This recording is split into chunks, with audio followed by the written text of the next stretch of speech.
All right. Can everybody see me and can everybody hear me? How do I sound? How do I look?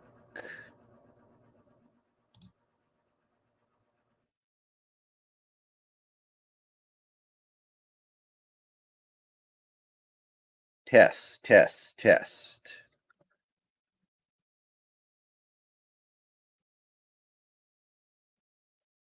Okay.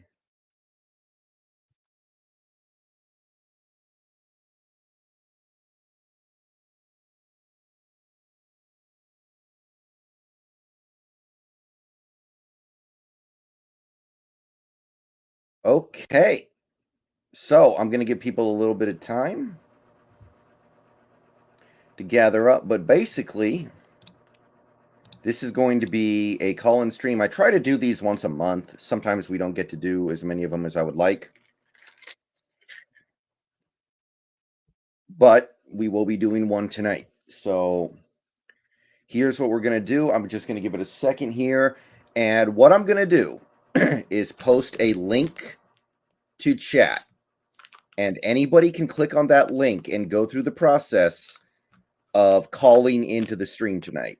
So you will be on stream with me. We can have a conversation. We can talk about Seahawks stuff. Obviously, we're in the middle of a bye week. We're closing in on the end of the bye week. We've got a big game coming up against the Packers. The season hasn't gone the way we wanted it to so far, but there is still time to right the ship. Now, will the team right the ship?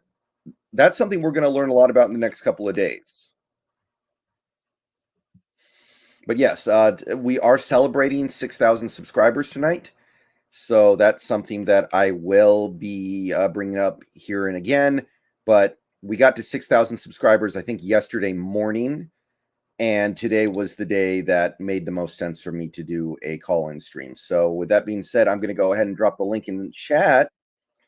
And what's going to happen once you click on it and go through the process is you're going to enter a queue, and then I'm going to be able to pull people in. If I don't pull you in immediately, then it's probably just because there are people ahead of you in the line. So you're going to have to give it some time.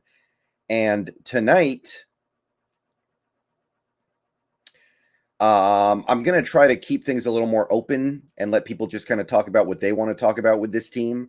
I'm going to try to not lead people on. I'm going to try to actually just let people say what they want to say about the team, whatever they view as being important from their perspective, and see where things go. So I just posted the link in chat. I'll post it a few more times as the night goes on.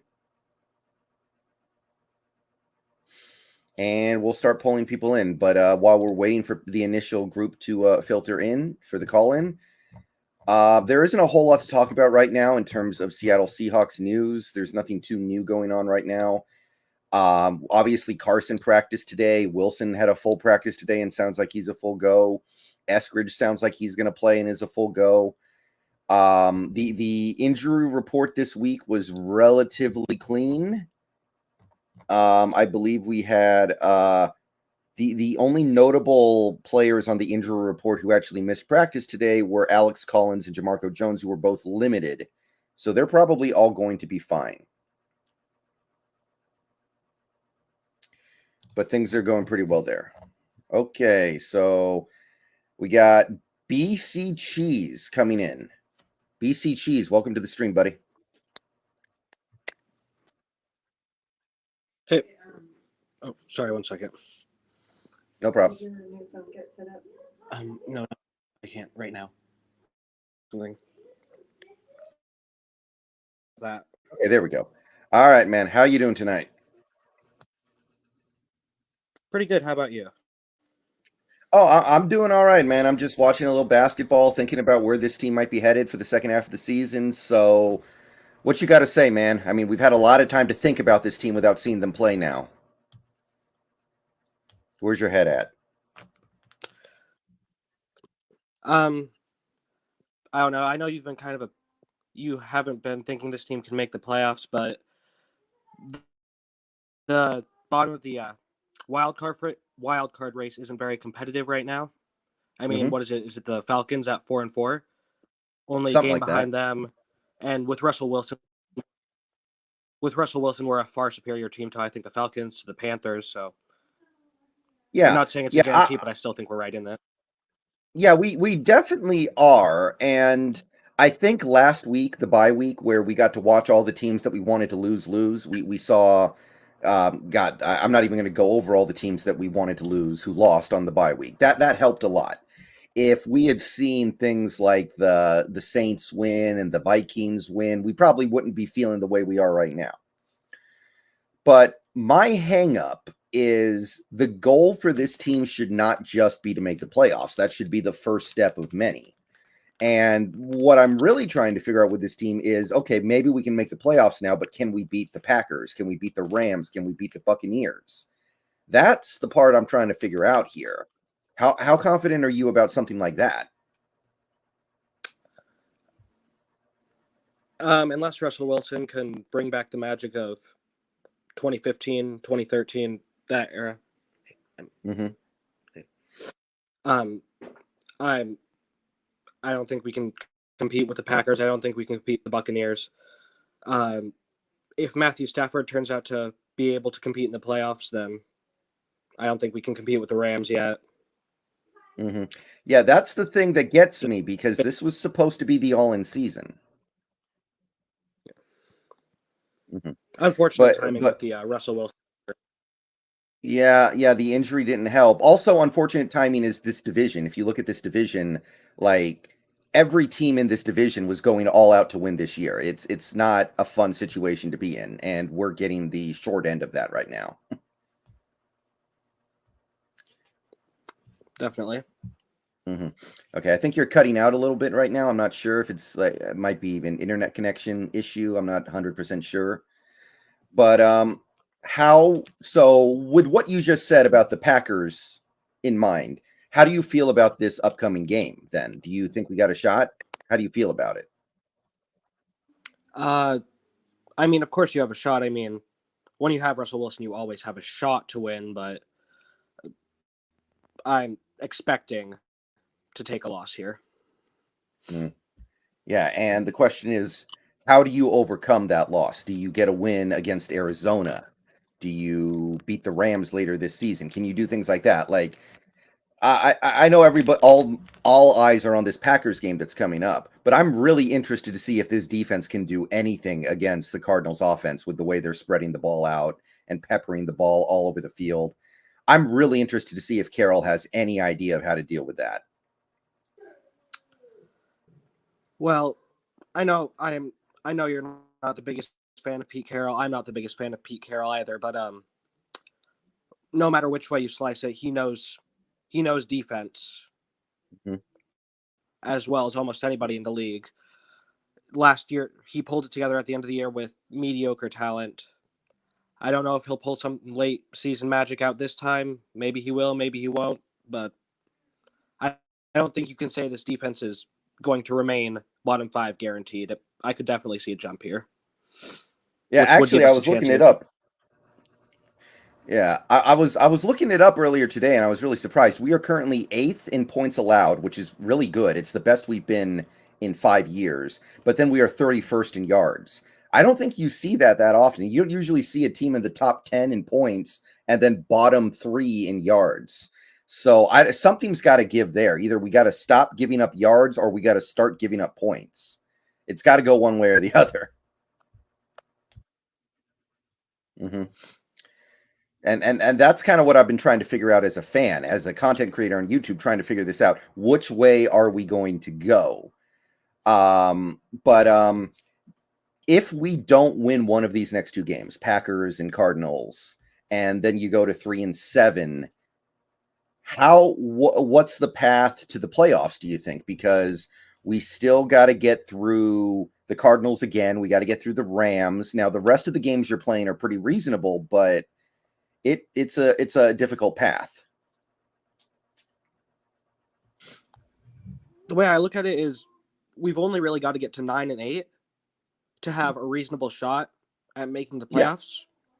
Yeah. Mm-hmm. The bottom of the wild card race is not very competitive this year.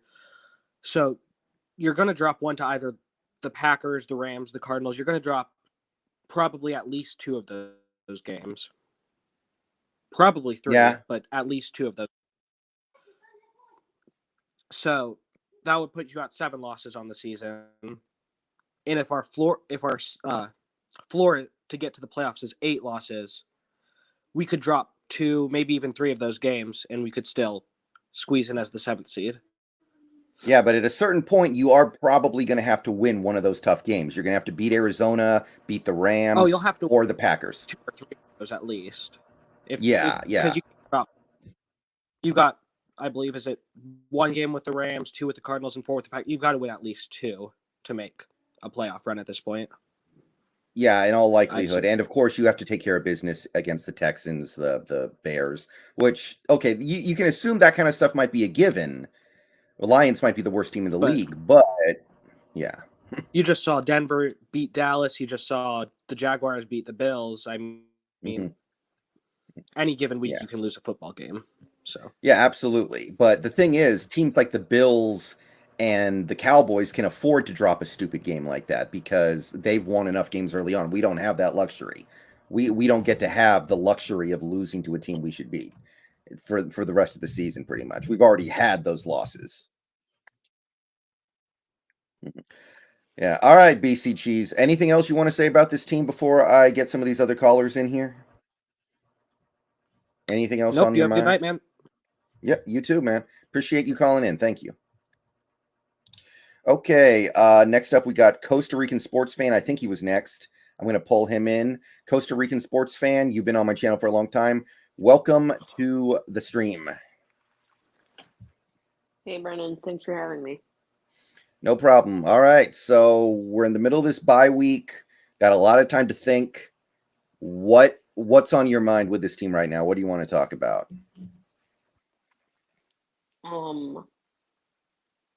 What I've been thinking about with this team basically is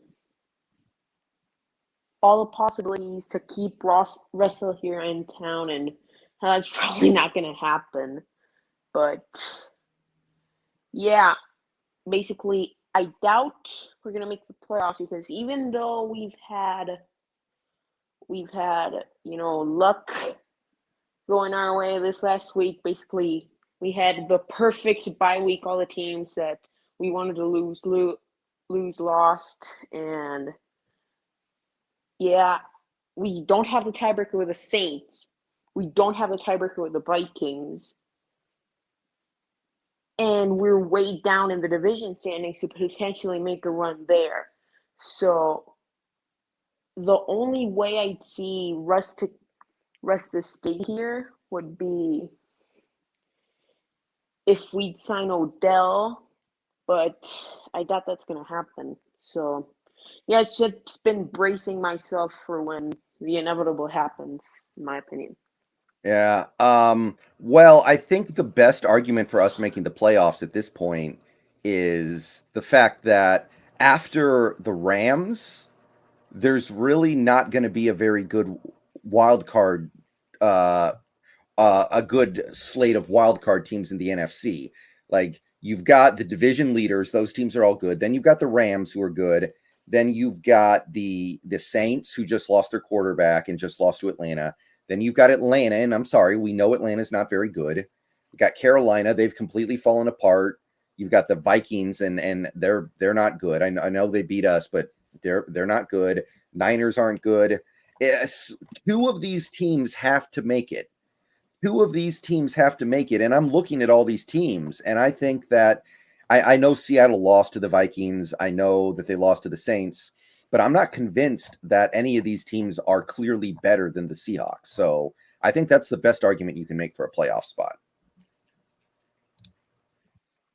Yeah, especially because our schedule as well is really easy down the line. Let's say we lose to Green Bay, lose one against Arizona, lose the Rams game. And then we win out. We beat the Bears, beat the Lions, beat Washington, beat the Niners, beat the other Arizona game. If we play against their backups, I'm pretty sure we might be better than we're going to be better than Atlanta, going to be better than the Panthers, most likely going to be better than the Saints. So if we can do that, we might be able to get in. However, I Yeah. don't know if it's going to be enough to keep Russell Wilson here. Well, Because one angle with the Wilson let's say thing. we get in. Go ahead. I'm sorry. We let no problem.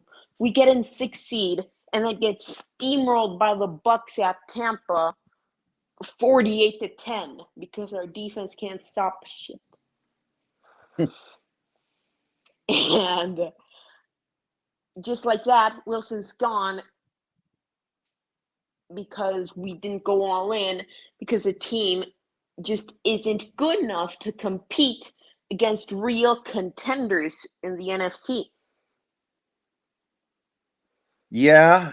I think me and Hawks Nest have talked about this a little bit in recent times, but there is an argument to be made that there's nowhere for Wilson to go that he would really like better than here. Like, there are real issues with any team he could potentially try to push for a trade to. I think that the best team in terms of a team that he could just go to and try to do what Brady did in Tampa Bay would be Denver, but Denver's going to be in a very difficult division. Like that, it's not ideal by any stretch of the imagination.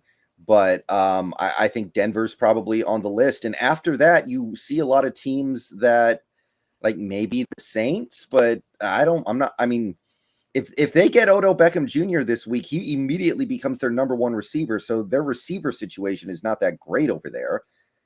I maybe he will want out this offseason, but there will be no place he can go to that makes it feel like it's worth it for him to actually ask out. I think that's also on the table. And I know that's not a fun thing to think about, but is there the right team for him? That's what I'm trying to figure out here. I thought, and I've spoken about this with my dad, who's a Broncos fan. I also thought Denver was the one, but they've been shipping out players, tried to ship out players at trade deadline, were able to ship out Von Miller. So their mindset, in my opinion, is not there. We have the team to contend. We need a quarterback. Their mindset is, you know what? Let's rebuild, try to get it right next time, try to build a nice foundation. Let's forget about all this. Let's cleanse ourselves from this Peyton Manning era. And then the next team on the list would be New Orleans, because the Eagles aren't good. Yeah. The Giants aren't good. The Dolphins are horrible. So that be the only other team I might try to get Wilson, that Wilson might accept. But if I was Wilson in that situation, completely unbiased, I'd rather have DK Metcalf and Tyler Lockett over Michael Thomas's annual game and a washed up Odell Beckham Jr. Yeah, I think that's very valid. There are other considerations too. Like if he goes to New Orleans, he gets to play with Sean Payton.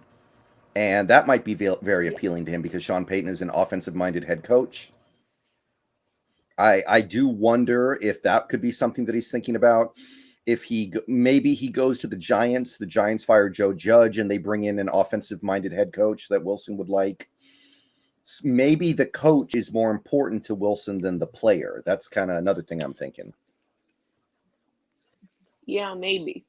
That could be it. But again, the possibility of us firing Carroll, especially after him admitting that after the Saints game, is I'd say around a 40-45%. So it's not something that, they're going to fire Carroll. What a shocker. So the possibility of us firing Carroll is actually pretty big, and we could bring in somebody like for example, Doug Peterson or Lincoln Riley that might make him want to stay here because of the core we have. Yeah, and I've talked a lot about that on this channel, but I think working with the right head coach might mean more to Wilson than having perfect players, because those players are going to seem a lot better or worse depending on what coaches they're working with. Like, Wilson has great weapons right now to work with. He does. Lockett, Metcalf. I think Everett's good. He hasn't looked so good here, but I do think in general he is a good tight end. There are some good things to work with here, but maybe he would rather take a downgrade in that regard if he gets to get coached by Sean Payton or somebody like that. Somebody maybe who's younger than Sean Payton, but has the same pedigree. So I don't know. It's going to be really interesting to see what he prioritizes. Yeah, But I agree. If I was Wilson again, I'd prioritize a mix of both. Okay, let's say we're going to go to this ex-coach who has Quintus Cephas or the Lions wide receiving core. For example, Sean Payton and the Lions, or a Pete Carroll and our current situation, which, as you said, Everett's good. The problem is a senior citizen. We got a coach has him receiving half a target a game. Yeah, it doesn't make a whole lot of sense to me the way this team conducts business sometimes. But anything else you want to say about this team? Anything you're looking at in terms of this upcoming Packer game? How do you feel about it? I think that if Rodgers misses, or doesn't practice at all, maybe has one positive test, something like that might derail his stance. We might have a shot, especially if Jordan Love plays, because Jordan Love looked awful. Like, he looked terrible, looked like Jamarcus Russell out there. And yeah, I don't think he's good. He's not good. I also don't think he's good.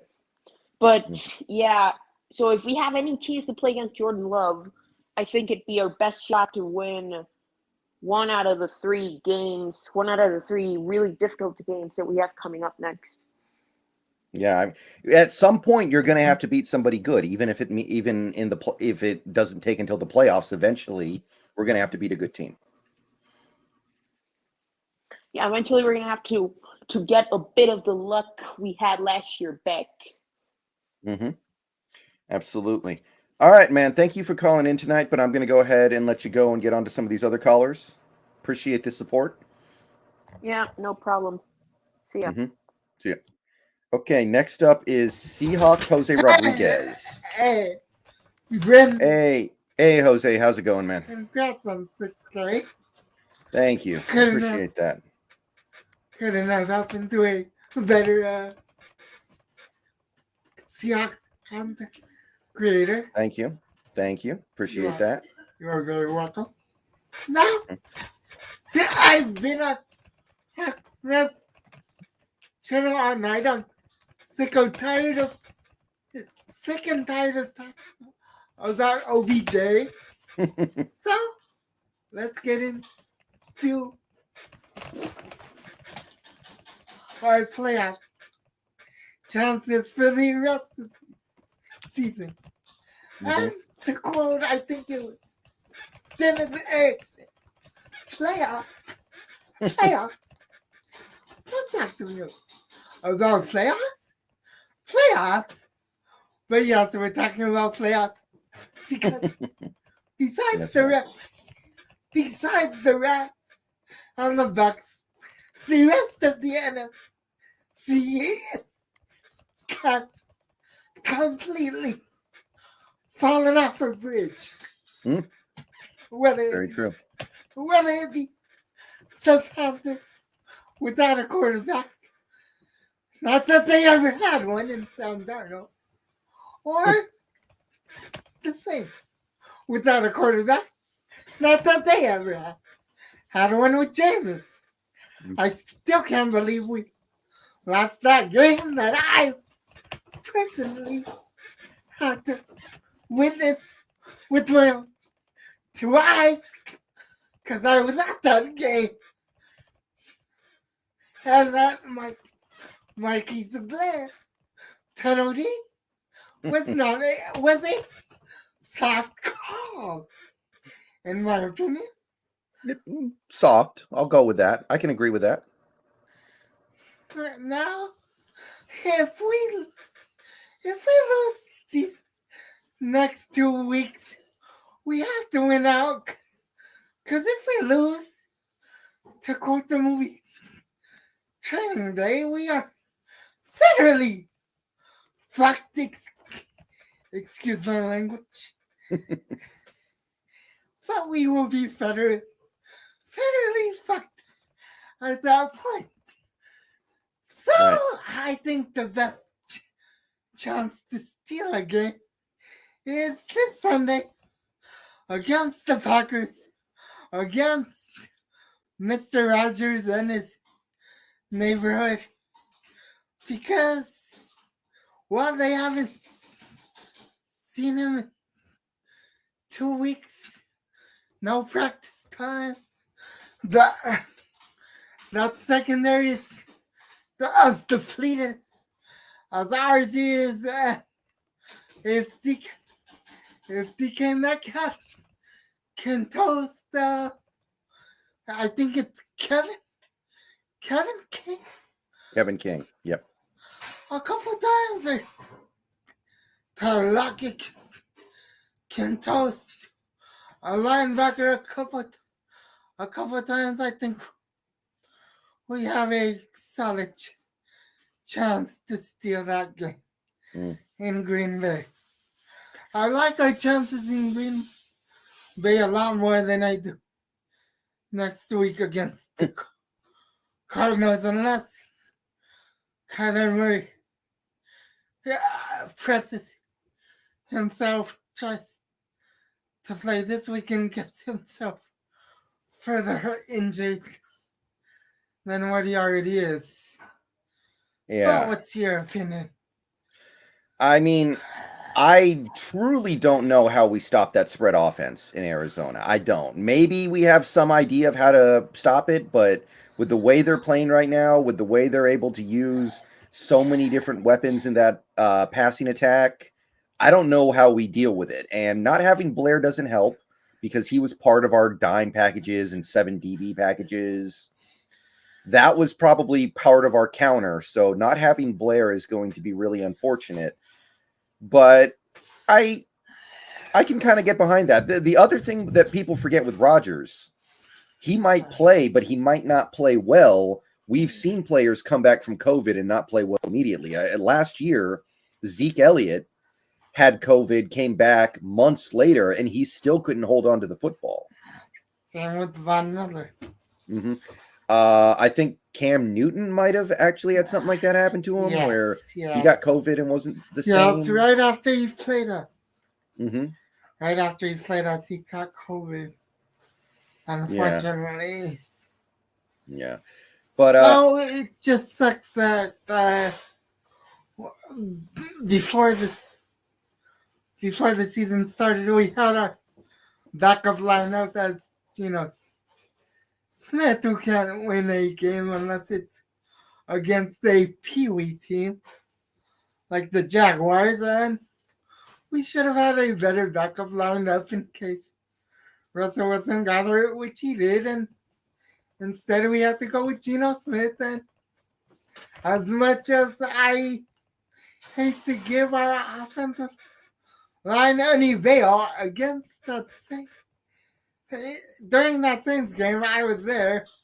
We did our best to pass for 6 in the first quarter, and he would just hold the ball and then make one read, and if it wasn't there, he would take off and throw it away. And then when we decide to run it, 8 times you hear sons booing, and I'm looking around thinking to myself, did you not see what happened? We were letting Geno throw. He was getting sacked or throwing it away. It's not like we have Russell Wilson in this game. It's Geno freaking Smith. Yeah, there are things that you could have done to make Geno look good in this offense, but they are things that are going to take time. Like, if you gave Geno Smith to Andy Reid, he could probably build a decent offense around Geno and win some games. He would just construct everything around short, quick passes, and it would probably work pretty well. But we're going to need time to implement an offensive system that accommodates a player like that. Like we still have this offensive system that is built around Wilson.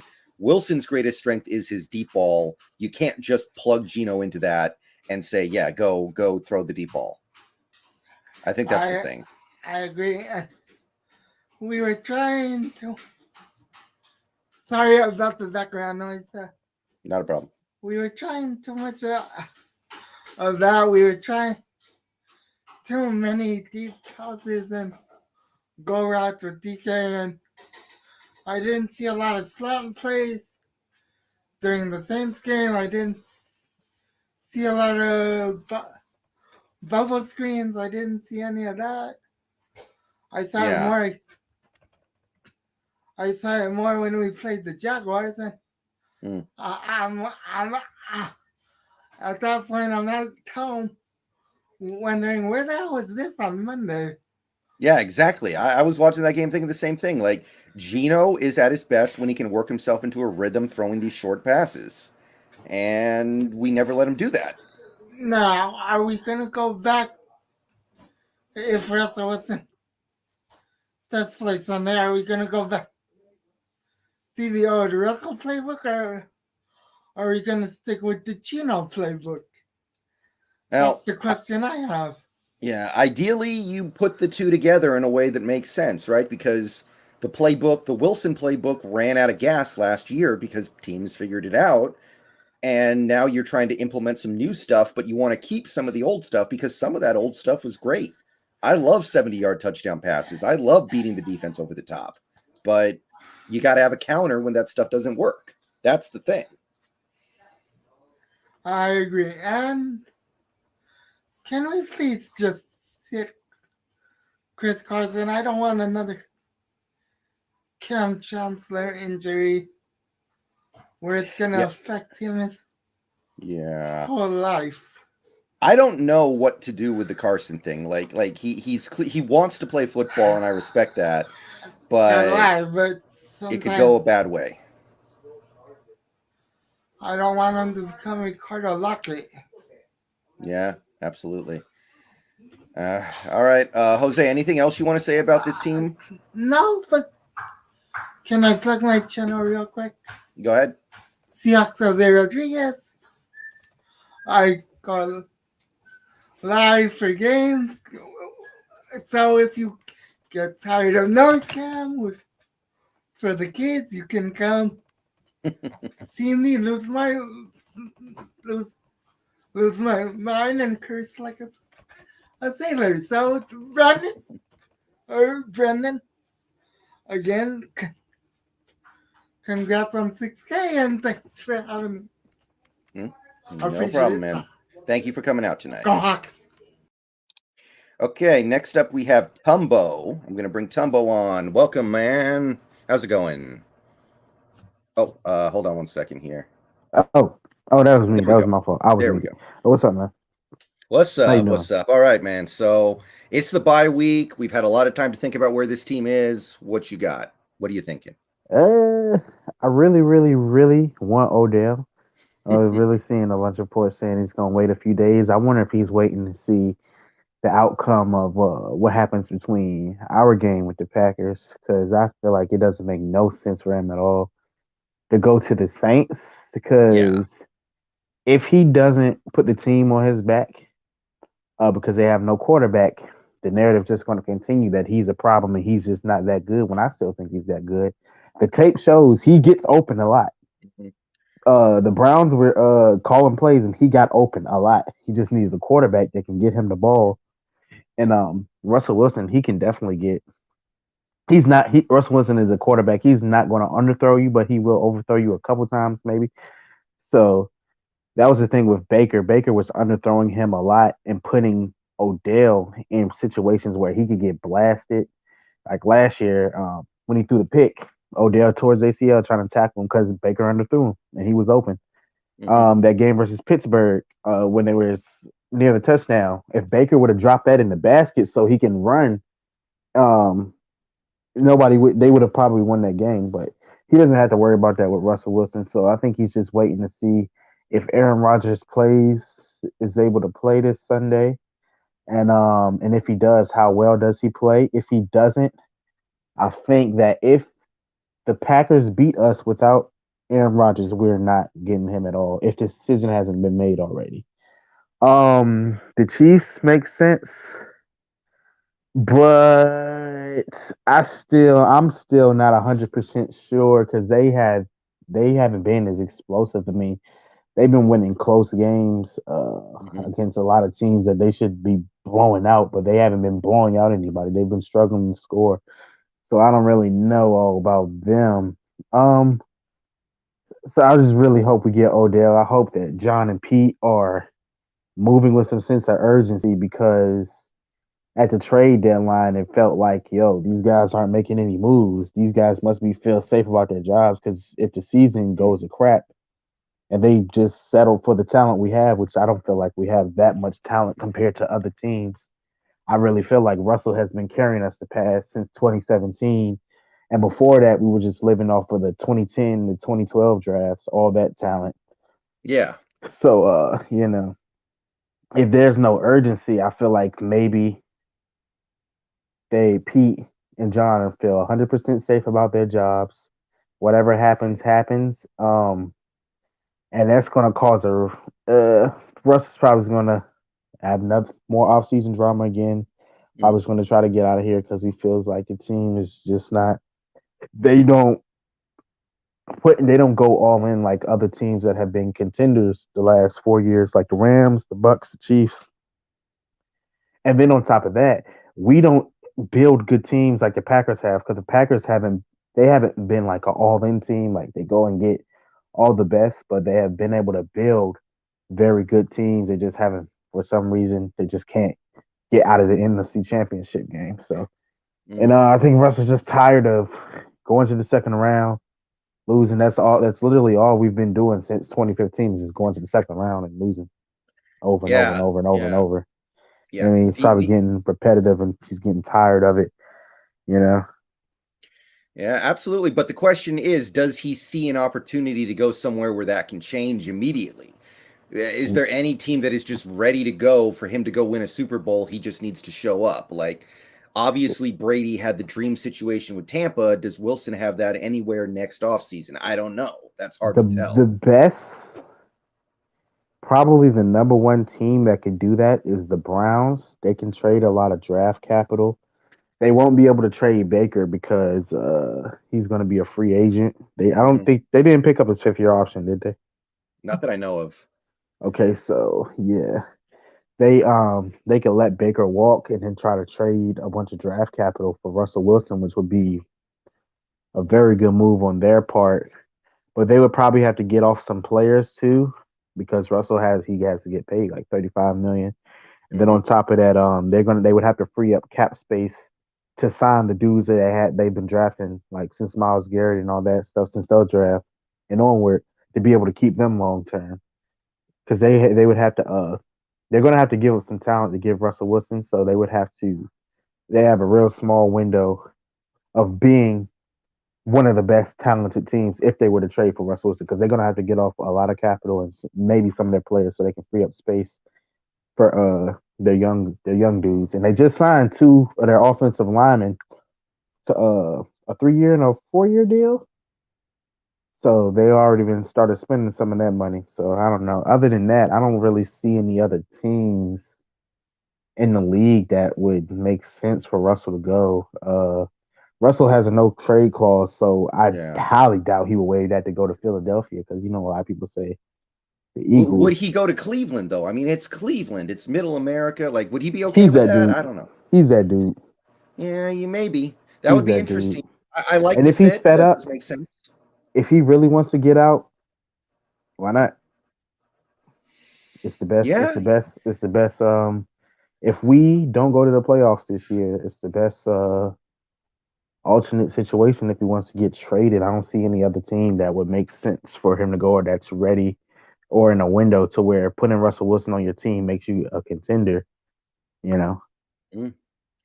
But as for the Odell stuff, and I know you're big on the Odell stuff, I'm going to have a lot to say about Odell, whether we get him or we don't.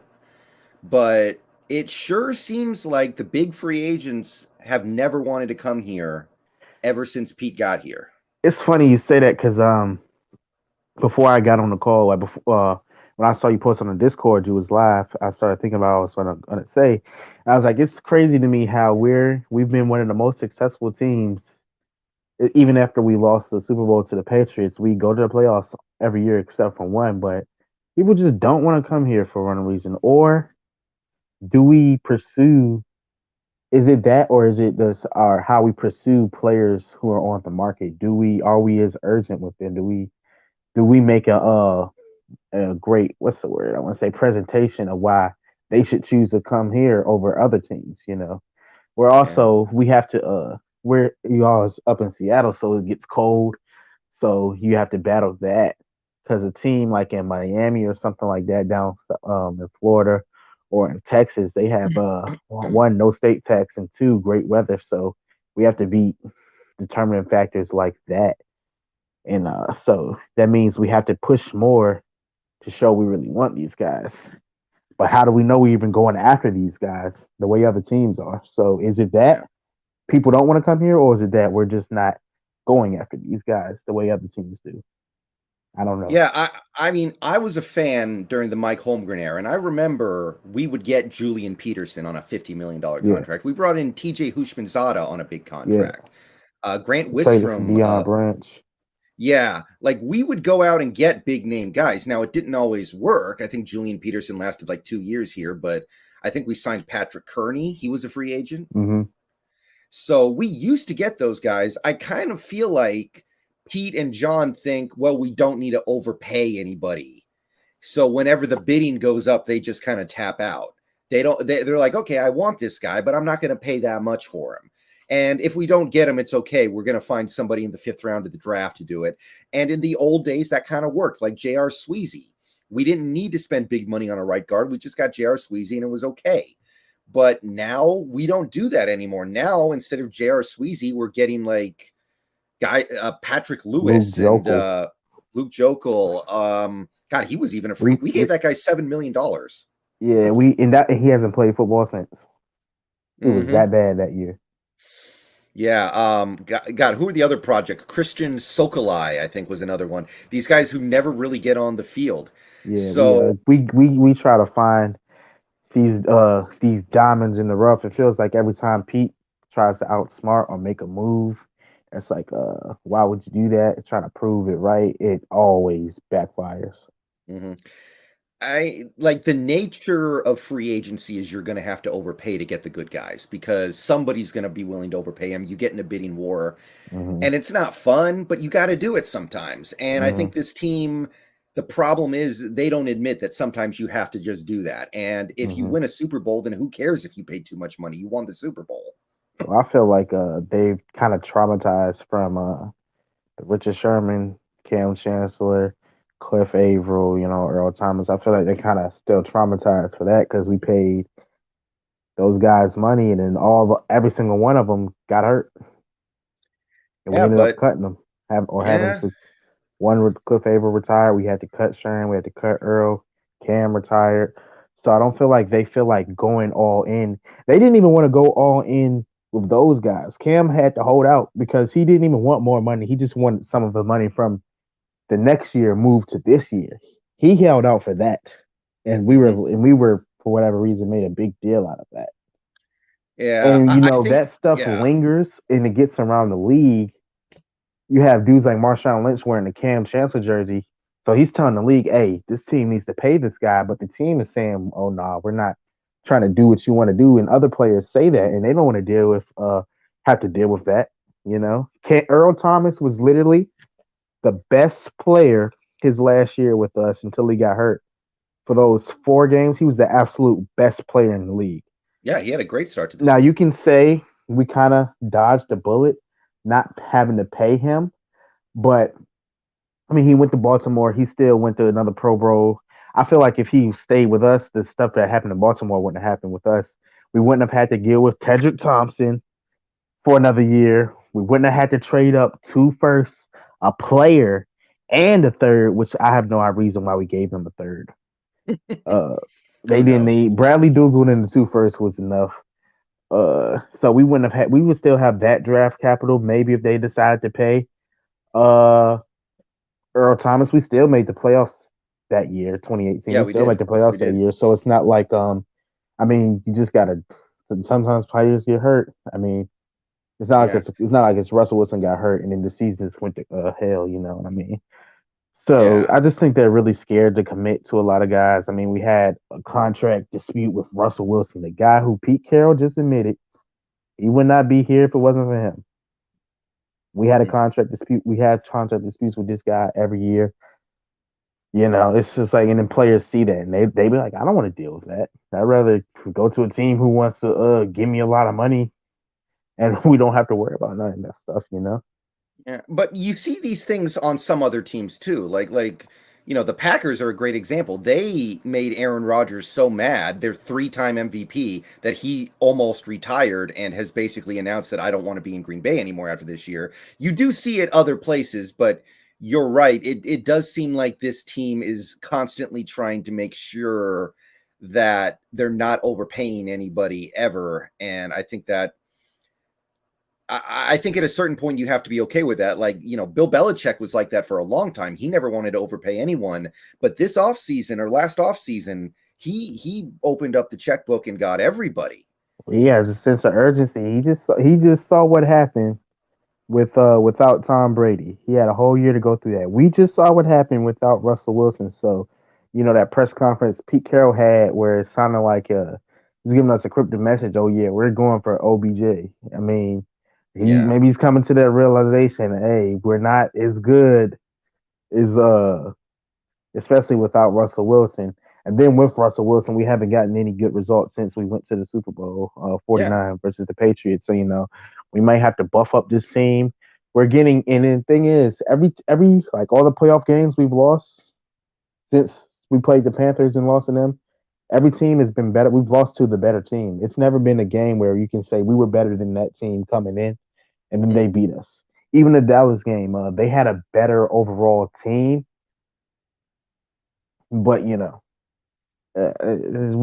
not that talented. I feel like we settle on the talent we have, and whatever happens, happens. We put it on Russ.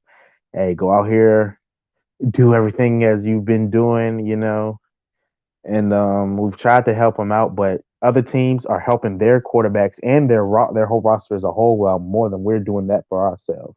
And that's why teams like the Rams, the Chiefs, the Bucks, they've been getting to the Super Bowl.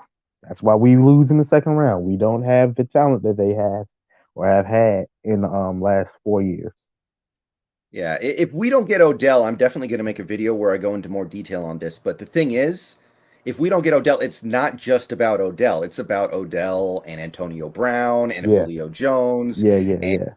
The list is long. Like we've had opportunities to do stuff like this, and it never happens. The only big time guys we get are through trade, hmm because if you trade for a guy, they just have to come here. And have you noticed how we always overpay a lot for the guys we trade, and then you look at the other teams, they'll give them like a second, maybe a third. We literally give other teams all of our capital. Yeah. I mean, I don't think we did for Clowney. We didn't give up that much for Clowney, I guess. I But still yeah, wish we would have been able to keep Jacob Martin because Jacob Martin was playing well in the limited snaps he had with us, and when I watched some of the Texan games, because I usually watch all the football games Mhm. as many as I can, and I was seeing Jacob Martin making a lot of flashes, and he's cheap too. Mhm. I bet I he mean, you could could be. probably He get him could, if you wanted him. He's yeah, cheap. I kind of like Jacob Martin too. He was all right. I like him. But one thing about like with the Jadeveon Clowney, like just like with Sheldon Richardson, we're giving up high round picks for dudes who can contribute to our team for 4 years for rentals, and I do not like that at all. Yeah. Especially when our team isn't that talented. Does a Jadeveon Clowney or a Sheldon Richardson, is that the type of trade like the Percy Harvin trade that you can say, oh, this makes that team way much better? Although we were extremely talented the year we traded for Percy Harvin, you saw in the Super Bowl how explosive what he could have done for a whole 16 games probably would have been ridiculous if he Oh was yeah, able to stay healthy, Like the Harvard was dude, like, awesome. we trade for these guys and like they're not really tipping the scale in our favor. Mm. Yeah, well, there was the Dwayne Brown trade. That one was pretty good. Yeah, that I'll was a give the good team trade. that one. That was a good Yeah. one, but I know what Who you mean. we traded for? Oh yeah, the Jimmy Graham trade. We gave him Max Unger, and did we give him a pick, second round Yeah, pick? we gave him a first round pick, and they gave us Oh a my fourth god. round pick. For And O Jimmy, line yeah, help. That's something the Lions would do because the Lions, for whatever reason, they love going for tight ends, whatever. They try to get Gronk. They did with Eric Ebron, Hawkinson, and the dude from did they have Hayden Hurst at first, or he was with the Ravens? It was another tight end that they were really interested in. For whatever reason, I don't think trading for tight ends it yeah. don't really matter that much to Yeah, me. I mean, in another universe, it probably would have worked really well, but we kept playing him in line, and that's not what he did in New Orleans. It's just like how Ethan Posick didn't play guard in college, and Damian Lewis didn't play left guard in college, but we're going to make all these guys do these things, but that's a whole nother conversation. Is Ethan Posick playing this week? Is he going to start? Yes. He's going to start. Yeah, I think so. Okay, that's good because Kendall Fuller has been looking really bad. He Yeah. hasn't been looking bad as Joey Hunt though. That's probably the worst center I've ever seen in my life. That dude was getting pancaked by safeties and kickers. Yeah. All right, Tombo. Thank you for calling in, man, but I'm going to go All ahead right, and let man. you go. Get on to some of these others. Thank you for coming out tonight, my man. Appreciate it. Yep. Take it easy. Mm-hmm. Okay, let's see. Next up, I know we've had some swapping around of people, but I think TJ, are you there, TJ? Yeah, can you hear me? Yeah, I can hear you. What's up, man? What's up, man? It's an interesting time to be a Seahawks fan, man. That's all you can say. Not a position we found ourselves in a lot the last 10 years, but we're here and we got to talk about it. So what's on your mind, man? I want to start off with the OBJ. Honestly, I think he's not going to sign until after the Packers game because there was rumors he wanted to come here. Then there was rumors he wanted to go to the Packers. I don't think he's going to join because, I mean, if he joins this week, we have to face him one way or the other. So I think he's going to sign after the Packers game. Yeah, that would make a lot of sense. I thought he was going to want to hurry up and get back out onto the field, but maybe he'll give up a game or two just to know where he lands in the right place. So I think that's probably pretty reasonable on his part. My question is, even if we beat the Packers, we're going to be 4-5 and in a distant third place in the division. Is that really going to move the needle for Beckham wanting to come here versus him not wanting to come here? I mean, it feels like it could because, like, all wins have been against, like, the Colts, not a good team. The 49ers, not really a good team. The Jags, not a good team. I feel like if we do beat the Packers, then it would be like OBJ's going to be like, hey, they have a chance to beat these good teams, so why not join? But you can't say that now because the 3 wins we have has been not good teams. Yeah, that is definitely true. I just, if you're looking at something like the Packers are a good team. They're 7-2. They could be 7-3 if we beat them, but whatever. That's still a good record. And OBJ would be their number 2 receiver. He would immediately be better than Allen Lazard and Randall Cobb. That's pretty good compared to a place like here where he'll be competing for targets with 2 receivers who are clearly going to be entrenched ahead of him. But yeah, the OBJ stuff has been interesting. Obviously, I've made a couple videos about it, talking about it. And the thing that I think people miss is that this is really the only way to significantly improve our team. Like, people keep saying, oh, we don't need Beckham. We need an offensive lineman. But there are no offensive linemen to get. I think people sometimes lose track of that. This is the only thing you can do. So that's why I want to do it. It's not because I love Odell. I don't. Yeah, and the offensive linemen that are out there, I mean, Schwartz, I mean, he's injured. I really wouldn't want to take a chance on him. I mean, there's a few guards out there, but honestly, we don't really need guards. I mean, Gabe Jackson's been really good, in my opinion, in pass blocking. Lewis, I mean, I don't understand why the hell we would switch him to left guard. but it is what it is. Posick, Brown, he's not looking as good, but like Mhm. we need tackle more than good. Yeah, exactly. And there's nobody you can get. Mitchell Schwartz apparently cannot tie his shoes because he can't use his back. That's how bad it is for Mitchell Schwartz. So, why has he not been signed yet? If he's good, why has he not been signed? I think sometimes people lose track of that. And sometimes there might be a good answer to that question. But most of the time, if somebody hasn't been signed after months and months and months, it's because there's something wrong with them. Yeah, absolutely. And NFL teams know more than the fans do. I mean, yes, Schwartz is good, but like, how do we know what his status is on injury? Like, he could be on his way to retirement, and he's just given it a few like days and weeks to officially make it to retirement, but he's still technically active, like what Earl Thomas did when he got cut by the Ravens. Technically, he was still a free agent, but we all knew he was retiring. Yeah, yeah, and I just again the Mitchell Schwartz thing was fun to play with for a little bit there, but also honestly, Dwayne Brown has been struggling, but he's not terrible. It's not like he's playing like a piece of paper, and neither is Brandon Shell. By the way, Brandon Shell's actually been playing decent, I think. So you can't pick a dude up off the street and just be like, "Oh, this is an immediate improvement." No, the guys who will be an immediate improvement at left tackle are guys who you can never get, especially not right now. Guys who are among the best in the league, Yeah. and there's not much you can do there. Yeah, and Shell, honestly, I was shocked how he played, especially last year. I thought he was just going to be okay backup, but he's actually exceeded my expectations. Mm. Yeah, He's me not too. like, I think he's been okay. like he's not looking like no Hall of Famer or nothing, but he's really looking like maybe one day a Pro Bowl type player. Like he's exceeded my expectations. Yeah, yeah, I would go with that too. He's been solid. He's one of the few things that I like about Solari right now, in that he turned Shell into a viable starter at right tackle. But yeah, yeah, even even if you wanted to replace Shell, there aren't that many players out there who are better than him or noticeably better than him. If you get another right tackle, unless he's one of the best, like Lane Johnson, you're not really going to notice.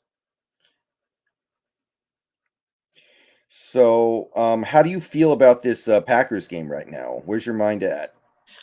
Well, it really depends, like if Rodgers plays or not. Because if he doesn't play, I would feel a lot better. Hmm. Like, but if he does play, I mean, I don't know. I mean, even the Chiefs defense without Rodgers held them to only 7 points. And I'm not saying the Chiefs defense is good because they're really not. Yeah, they're not. I mean, our defense, honestly, probably, well, our defense isn't like the Chiefs defense, but like it's not that far off. So if Love plays, I feel like our defense can get it done, but can Russell come back in the Lambeau in the freezing cold after a major injury and lead us to victory? That's the Yeah, question. yeah, he's played well in Lambeau before.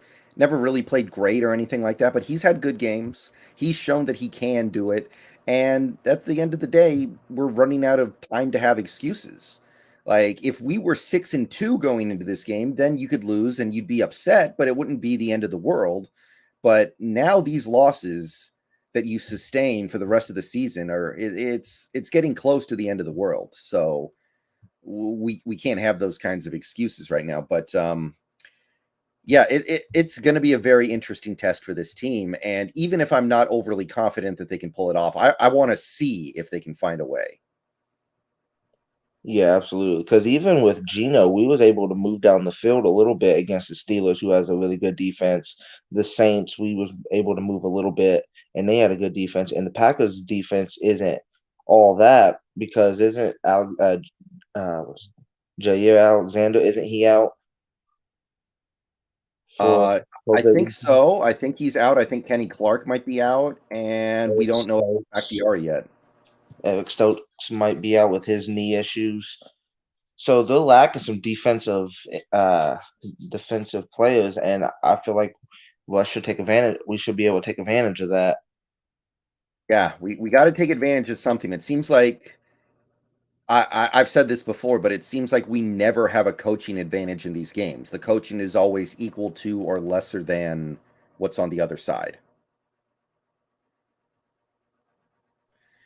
So, TJ, anything else you want to say about this Seahawks team and where they are right now? Well, I mean, I feel a lot better after the Cardinals game because I feel like the next two games is going to be a challenge. But after that, our schedule is pretty easy, except for maybe the Rams game. But other than that, I feel like we're going to win at least one game with the Cardinals. I think it's probably going to be in Arizona. We take care of business. So if we get past the next two games, I feel like we can win out the rest. Yeah, it's not beyond the pale to think that. I especially if you get hot, like 2015. I always go back to 2015. 2015 was a season where this team didn't look that good. They started out 4-5, and then they got hot and just started blowing out everybody. That to me is the best I've ever seen Wilson play. That's the best I've ever seen this offense play, even better than the start of 2020. And I'm like, sometimes you just have to get on a roll and start playing better than you have before. It does happen. Yeah, and also like in what was it, 2018 when we lost to the Broncos and Bears going into Dallas and we won 10 of the next 12 games when we was down by 2 games and we came back and still made the playoffs. So it's not impossible. Right. Right, absolutely. But that was before DK and all them. Yeah, that was not a good year for our receivers. Doug Baldwin had very little left in the tank. It was just Tyler Lockett and David Moore, mostly. All right, man. Thanks for calling in. I'm going to go ahead and let you go, though. Appreciate you calling in. Thank you for the support. Mm-hmm. Good night. See you later. Okay, let's see here. Okay, next I think is Kung San. Am I saying that right? Kung San. Hey, how's it going, Brendon? It's going pretty good, man. I'm just watching this Blazers game a little bit in the background, trying to think about this team. So where's your head at with this team right now, man? Man, I don't know. This team needs to wake up because they start way too slow on a lot of games. You know, like where they struggle the most. I mean, the obvious like third down conversions on both offense and defense. Like we just can't seem to get off the field, or we can't convert on third downs. We struggle, you know, like having meaningful, like consistent drives, right? Like I don't know if it's like the play calling. I don't know what it is, but like they need to figure something out fast because like this season's only gonna get rougher. I mean, you know, we got the Packers. It's not going to be easy winning there, playing there. You know, I don't know what the weather's going to be like. Washington could be a trap game. We have the 2 Arizona games that are not going to be easy, especially with all those pass rushers. 49ers, you know, they're looking good again. I mean, they lost, but there's still nothing to sneeze at. You know, the Texans could also be a trap game. The Rams, I mean, they added Von Miller. Who knows how, you know, how effective he's going to be. But, I mean, I don't know. Very minimal margin for error. It's going to be rough. Running back is also a concern with Chris Carson. Who knows how his condition is going to be going into this next game. But also OBJ, interesting. I think he will be very dynamic, you know, with DK and Tyler. I think he would definitely like change the way defenses play us. You know, I mean, we're not gonna have like DK being double teamed or Tyler being double teamed. I mean, who's gonna double who if we're gonna have if we have all three, right? Like, it'll be very interesting. And I've seen a lot of tape, you know, with Baker Mayfield, you know, like overthrowing or underthrowing OBJ, and it kind of sucks, you know, because he can definitely do damage after the catch. And I don't know. That's where my head is at right now. But I'm nervous going into this game, regardless if Aaron Rodgers is playing or not. I mean, it's going to be a rough game. Yeah, I've talked about the third down thing before, and it's kind of a statistical anomaly how bad the Seahawks have been on third down with Wilson while still having mostly good offenses. Like, he has never really had a good third down conversion percentage in his career outside of, I think, 2014. I did a study on this, and yet we still have good offensive rankings. It's incredible. But yeah, the running back thing is going to be really interesting because if you get Odell, you kind of just go to a spread offense and throw the ball a lot, and running back won't be as big of a deal. So that's one of the reasons I want to get Odell. Yeah.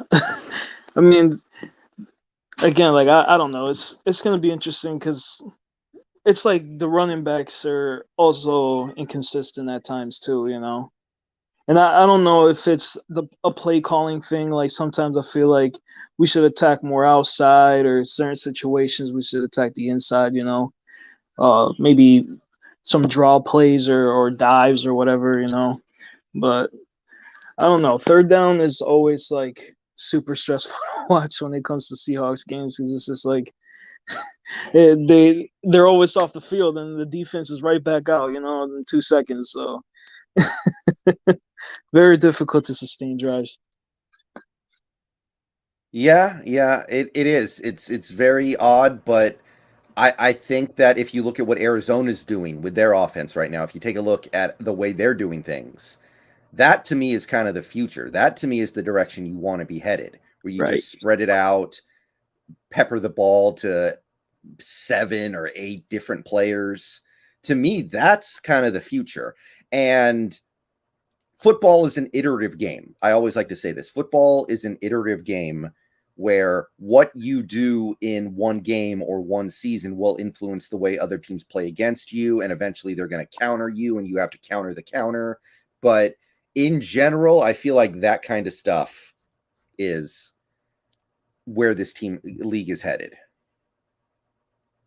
Right. Mm-hmm.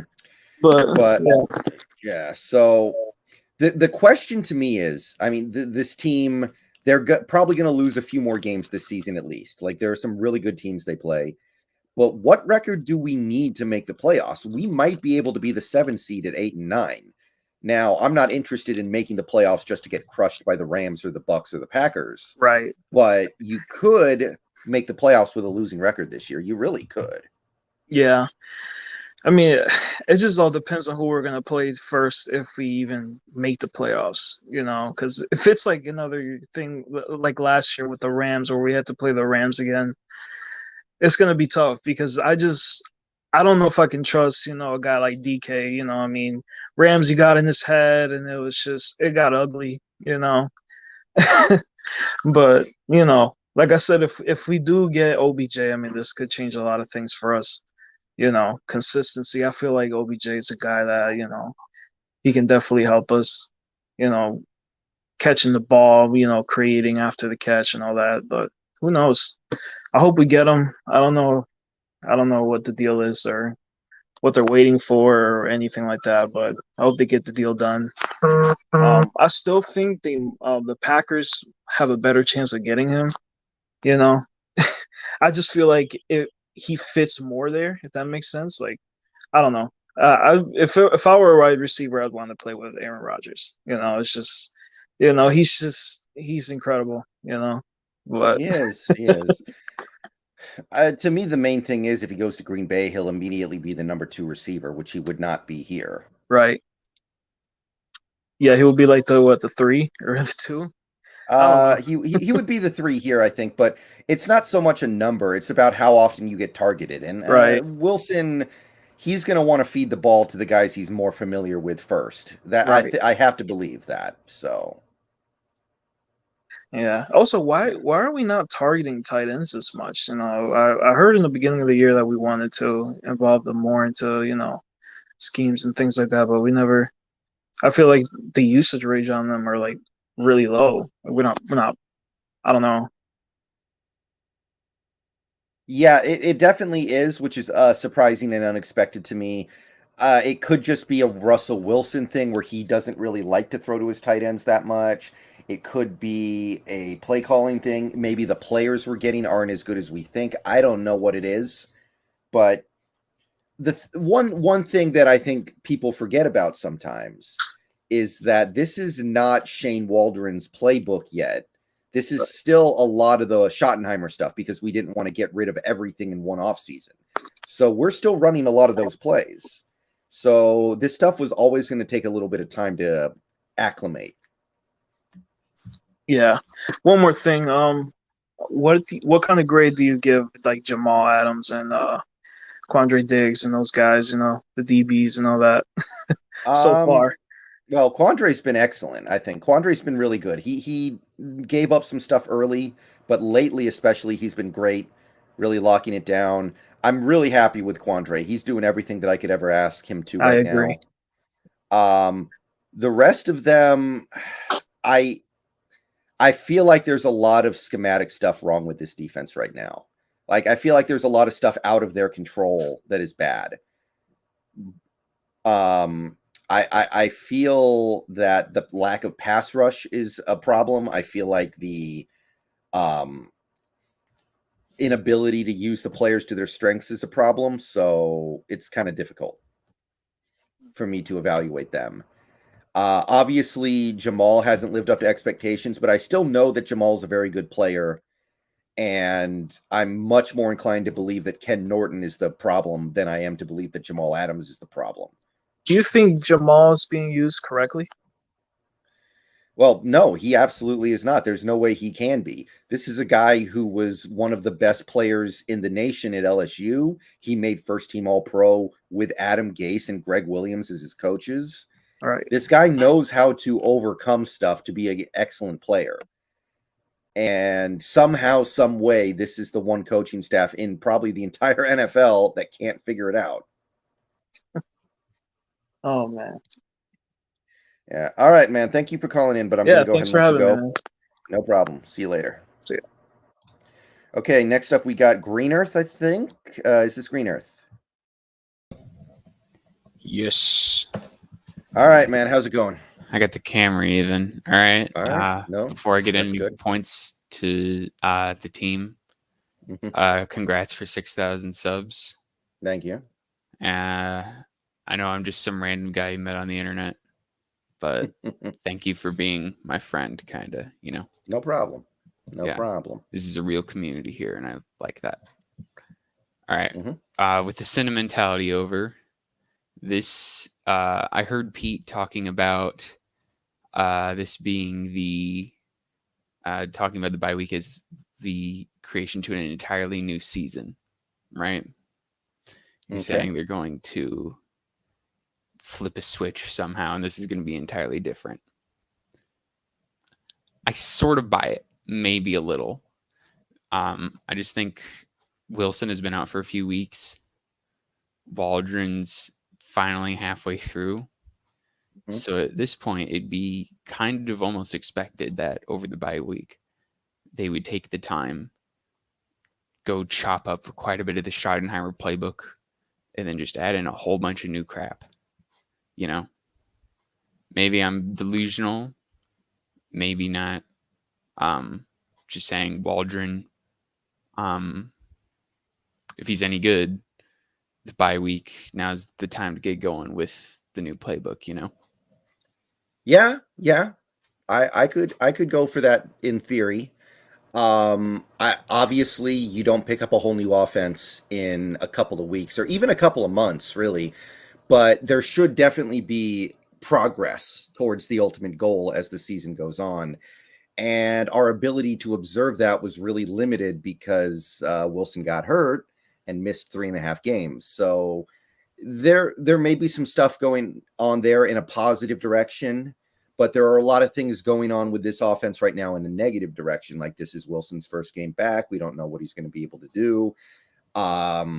You're playing in Green Bay on natural grass. I remember watching some old Seahawks games in Lambeau Field with Wilson, and players don't move the way that they move on other natural feet on other stadiums, in other stadiums, excuse me.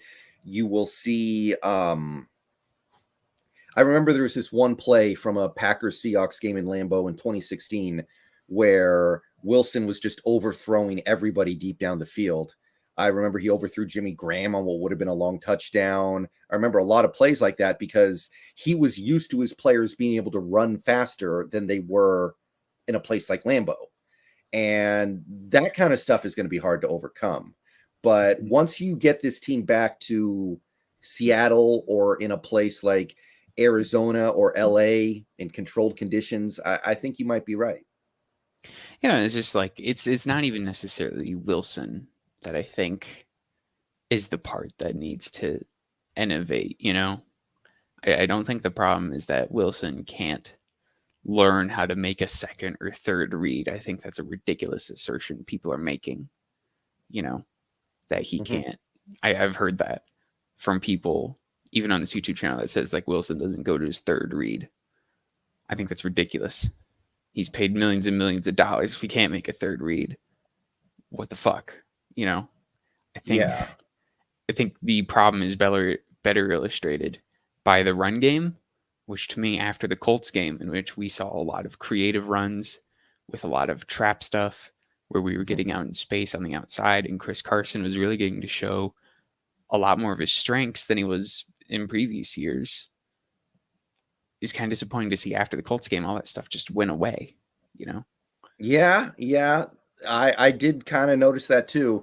I think a lot of the playbook got thrown out when Wilson went down because Geno just needed to go to a very remedial offense.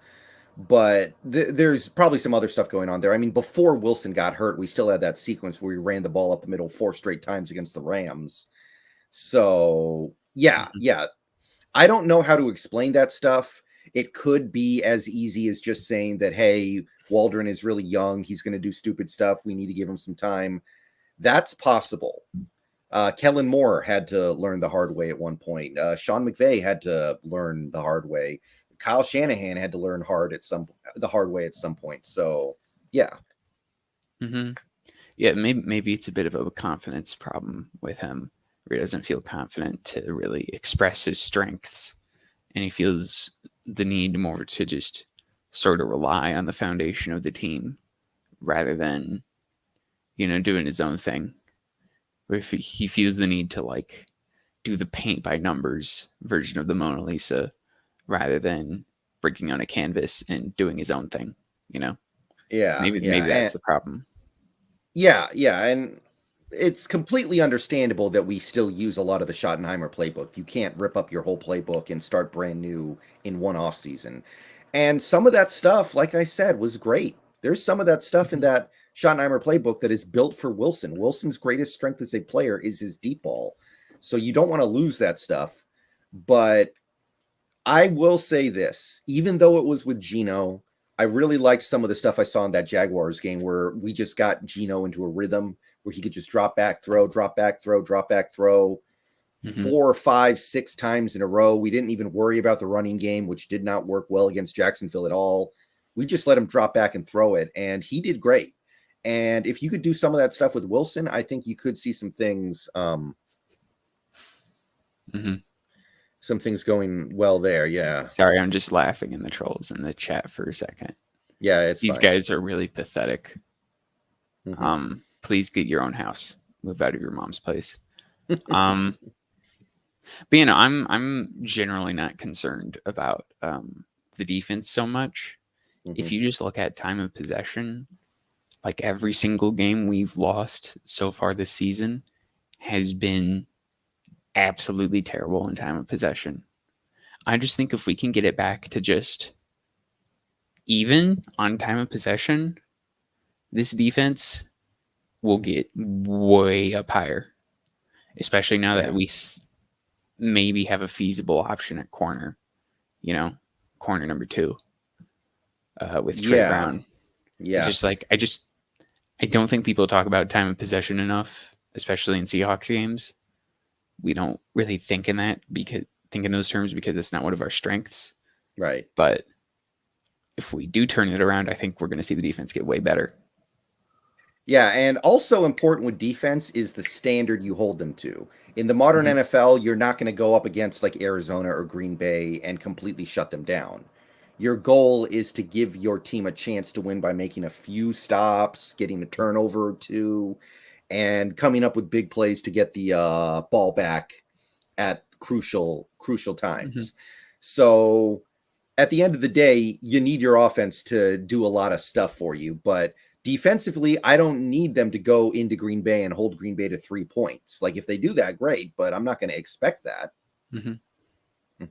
Yeah, all we need is just a few turnovers, a few stops.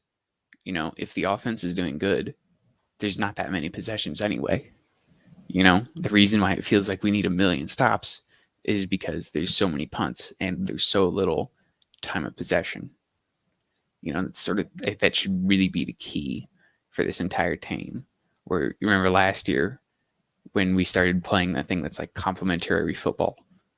I know like people generally hated that, but there's kind of a reason it makes sense in a sort of way. You know, this season we're even like trying to do complementary football and it's failing. You know, right. You can't stay on the field on third down. You can't get off the field on third down. Yeah, a lot of stuff. So to me, like when you sort of take that all into consideration with the new season and with the defense, I think is going to be fine.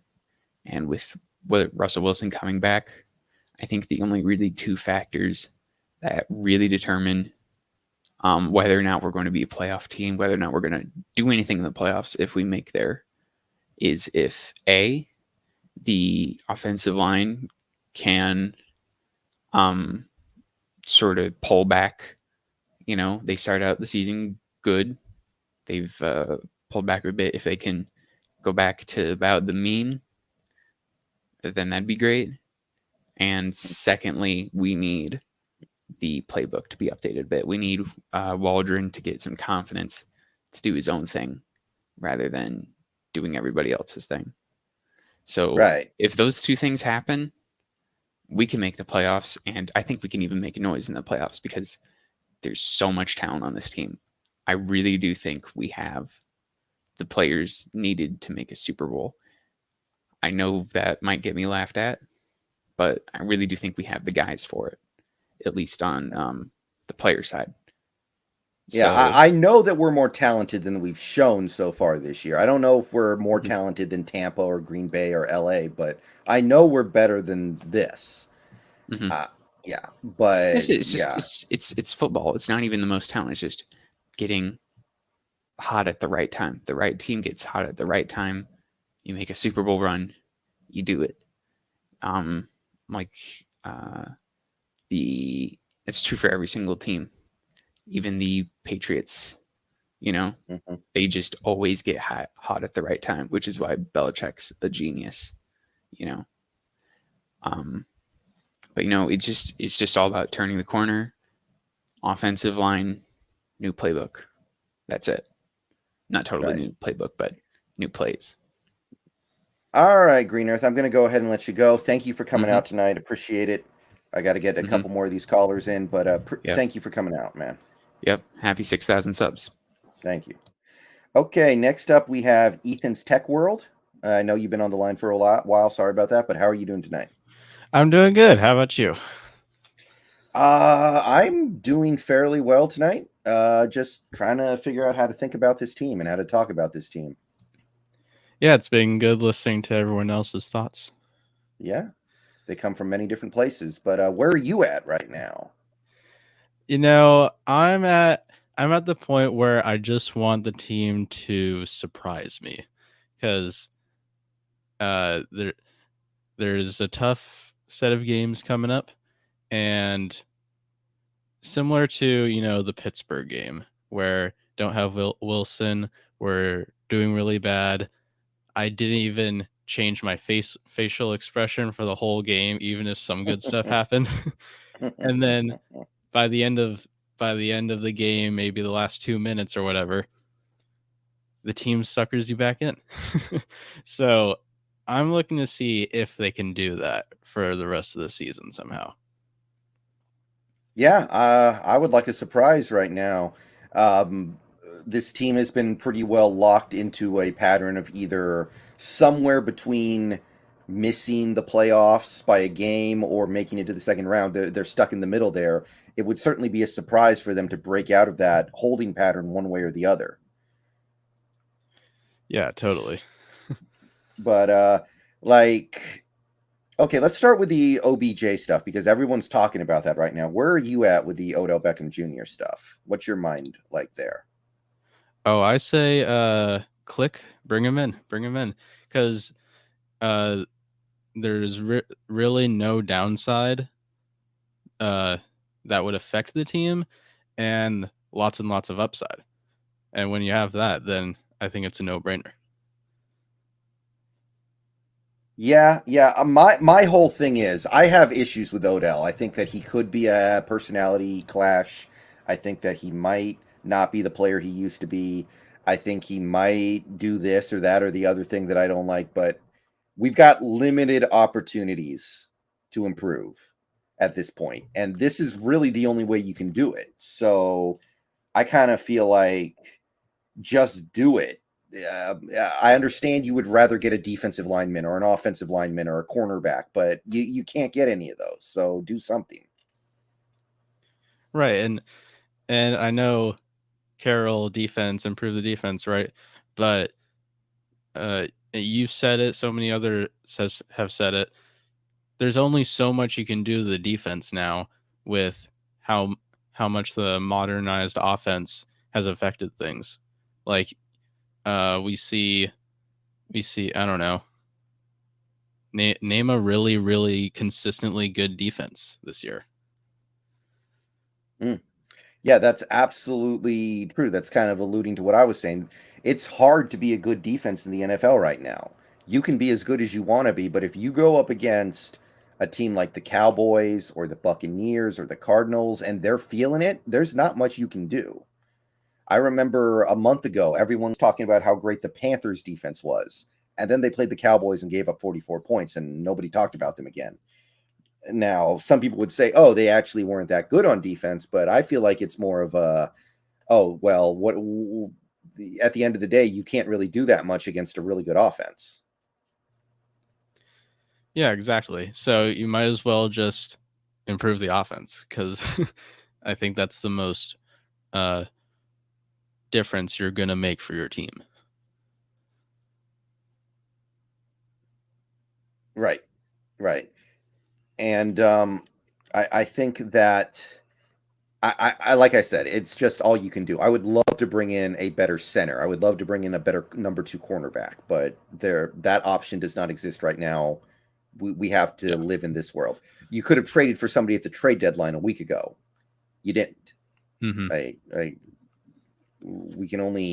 You can only dance with the girls that are present. You can't dream one up. But how about this Packers game coming up? This is a pretty big one. Where are you at right now with this Packers game? I'm going into it kind of like the Steelers game where not really expecting a whole lot in terms of winning compared to I think we may lose this one. However, since we're getting our team's version of trades, which is getting Wilson back, I want to see Wilson come out and looking for blood, hopefully, and see him go ballistic. So hopefully we get some version of that, and just like I said, surprise me, Seahawks. Yeah. There was a lot riding on Wilson this season. There was, and to me, he had been playing well. Don't get me wrong. He had been playing well before he got hurt, but part of being that quarterback is doing something like going into Lambeau Field and winning a game that your team otherwise might not have won. Finding a way to make a play that other players would not make in order to get that win. Lately, it seems like this team doesn't make that happen that often. They don't they don't beat the best teams. Like I had 2018 against Kansas City, 2019 against the 49ers, I guess you could say. But for the last 2 years, it feels like the Seahawks have mostly made their living off of beating up on bad teams. They don't get it done when they actually have a really good opponent. Yeah, I completely agree. And one thing is, since there is such very few opportunities for, or not opportunities, but margin for error for this team, like maybe 2 more losses allowed, if anything. Those supposed trap games that, like the Giants game from last year, that was awful. So those kinds of games are, I think, and hopefully are more eliminated from this team's mindset, where every game counts. And I might have forgotten my second point. But yeah, so I think that's something I hope they consider. Yeah, I guess that's really all you can say at this point. Like this team during their best run, during the Legion of Boom run, prided themselves on being able to take down those elite teams. Seemed like every year we would have a game against a top 3 team, and they would find ways to win those games consistently.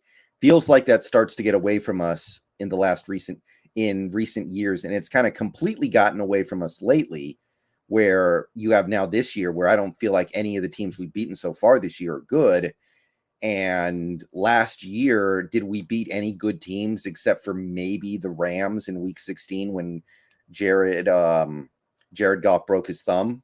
Like, I don't know. I don't think so. Yeah, and I remember what I was going to say. It's really confusing because you see this team have success in the regular season for these last many years to get to the postseason, but in these games and comparing it to other teams that are really quite a lot worse, we struggle with things that we see these other worse teams have success with, like the third down that I think drives everyone crazy. And maybe we have a better defense overall, but you see this worse team with a worse defense do even worse, or do even better, excuse me. And that's so weird. I don't get it. Yeah. And a lot with of the things. winning teams. Yeah. I mean, I understand it's hard to beat good teams. It's not like this is just something that you snap your fingers and you can do. But I at a certain point, if you're going to be one of the highest paid coaches in the league, if you're going to be one of the highest paid quarterbacks in the league, you need to find a way to win those games at least some of the time. And I feel like this team has just gotten away from that lately. But anything you want to say about this team, Ethan, other than that, before we try to pick up another caller here? Yeah, hopefully I don't drag this on too much. You're fine. So last year, when all the Russell Wilson drama was going on, I had this idea that no, Russell Wilson is our best opportunity to win. And I think that's still the case right now. But when we talk about how this season has gone and looking towards next season, I don't know if keeping Russell Wilson, I'm curious to see what the chat thinks, keeping Russell Wilson around is going to benefit this next phase of this team.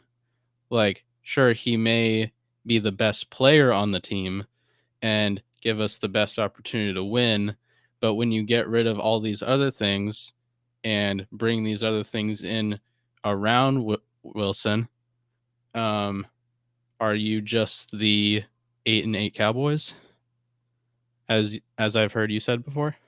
Yeah, that's one thing I talk about. With the state of the team right now, if you brought in a new regime, a new coach, and a new coaching staff, it would be possible to quickly rebuild around Wilson, but it would be really hard.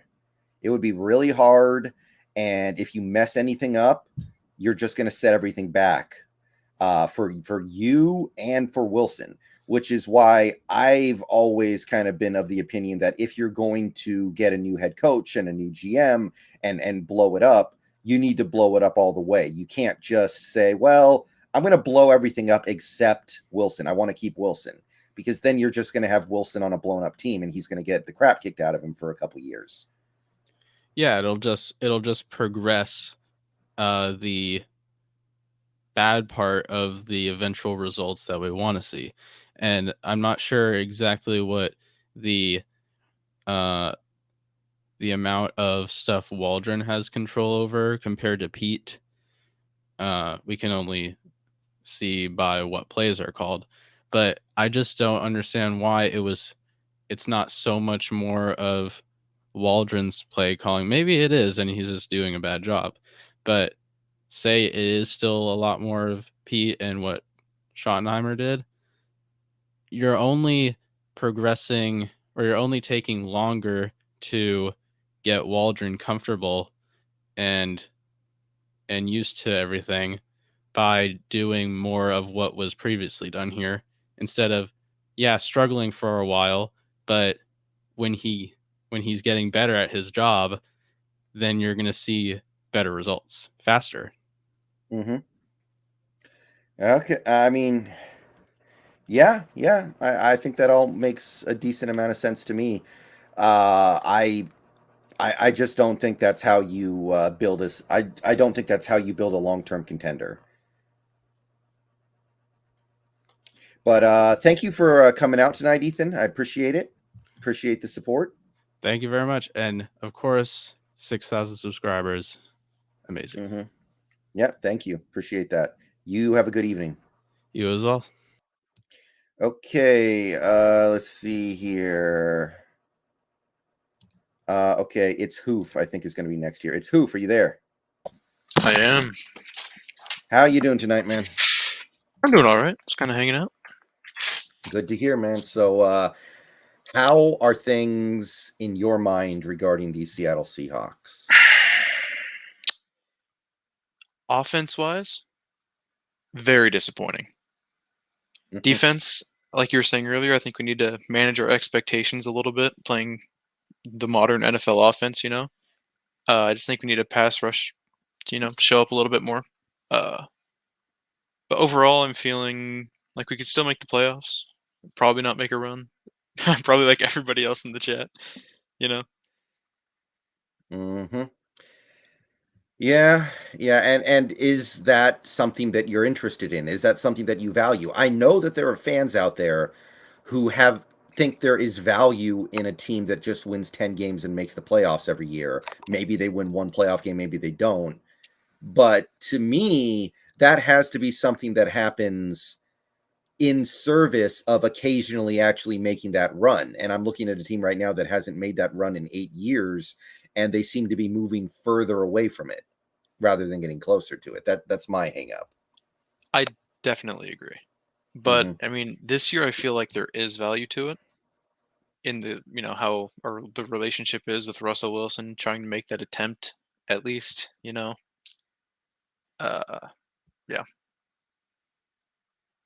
It's not a good long-term option, definitely. Right. So what are your thoughts on the whole Odell Beckham stuff? Because that's what we've been talking about. What's your take there? Couldn't hurt. But if we don't get him, I'm really not upset at all, because like you were saying earlier, I think there could be some conflict in personalities maybe, and he is a bit of a diva, I'd say. And him being number 3 option, and we have a young receiver that we want to get the ball more too,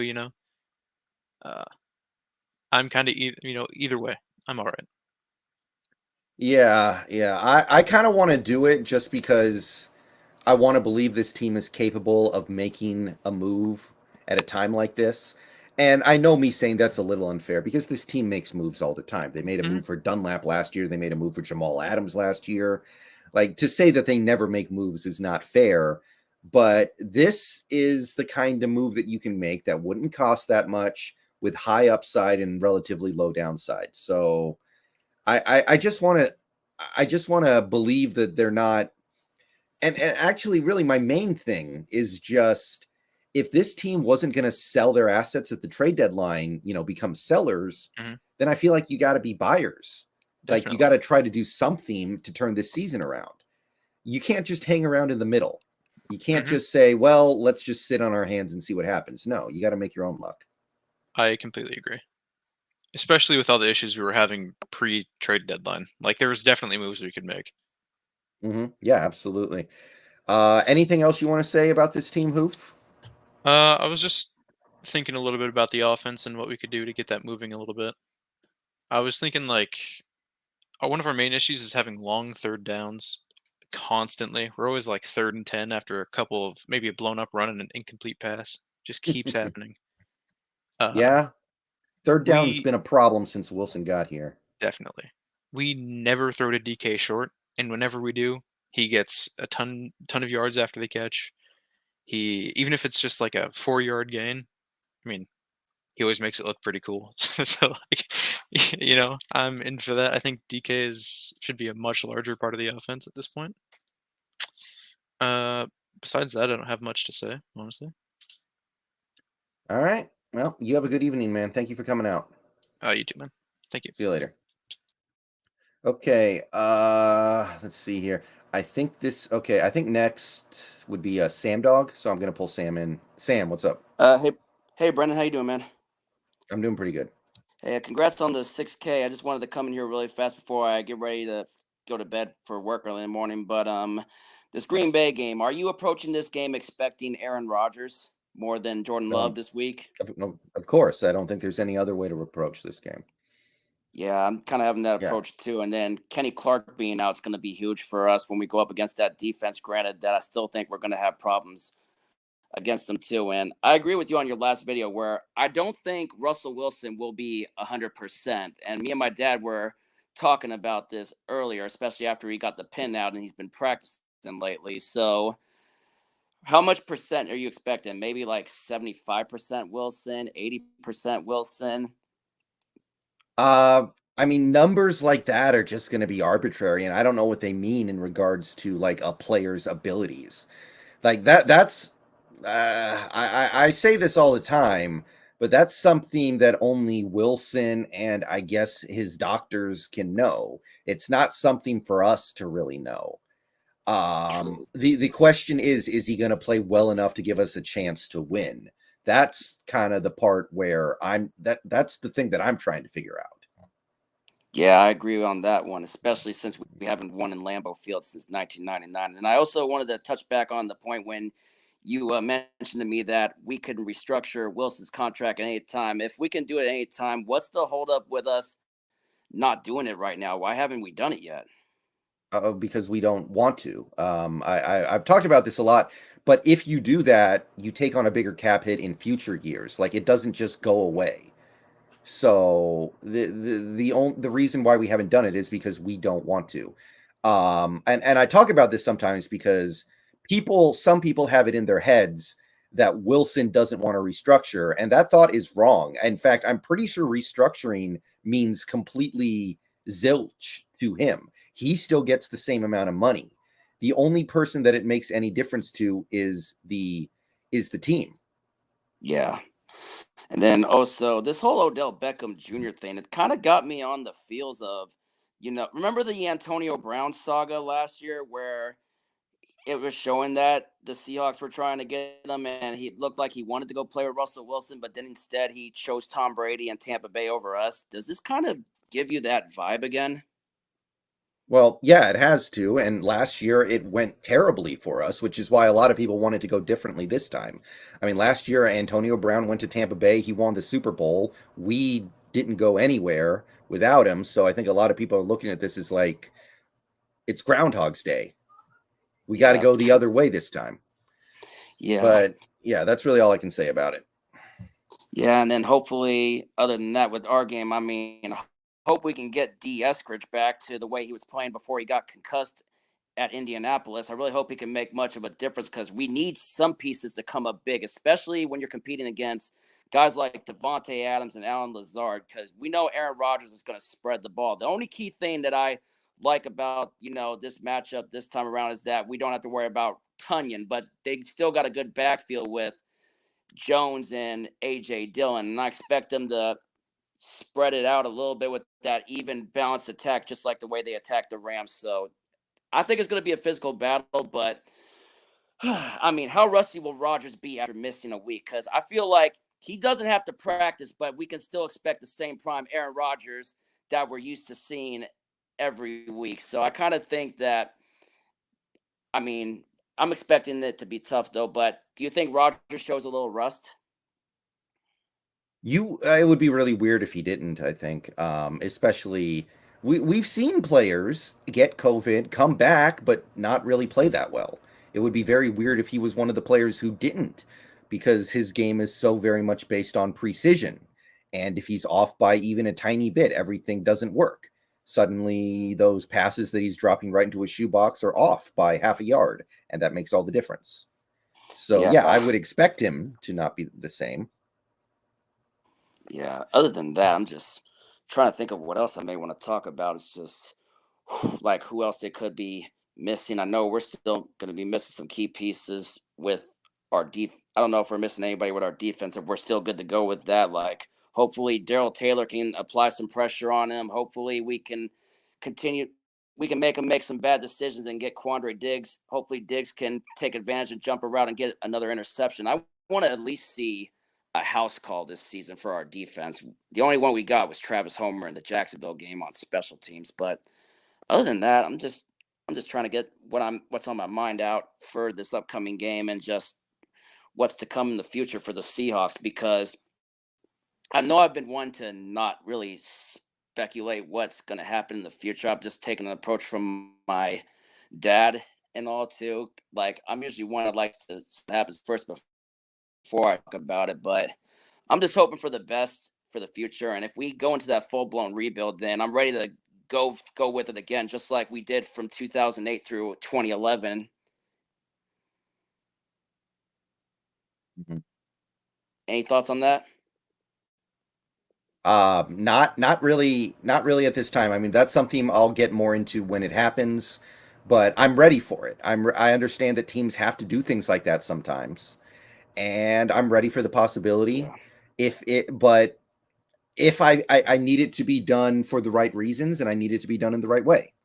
That's really all I can say.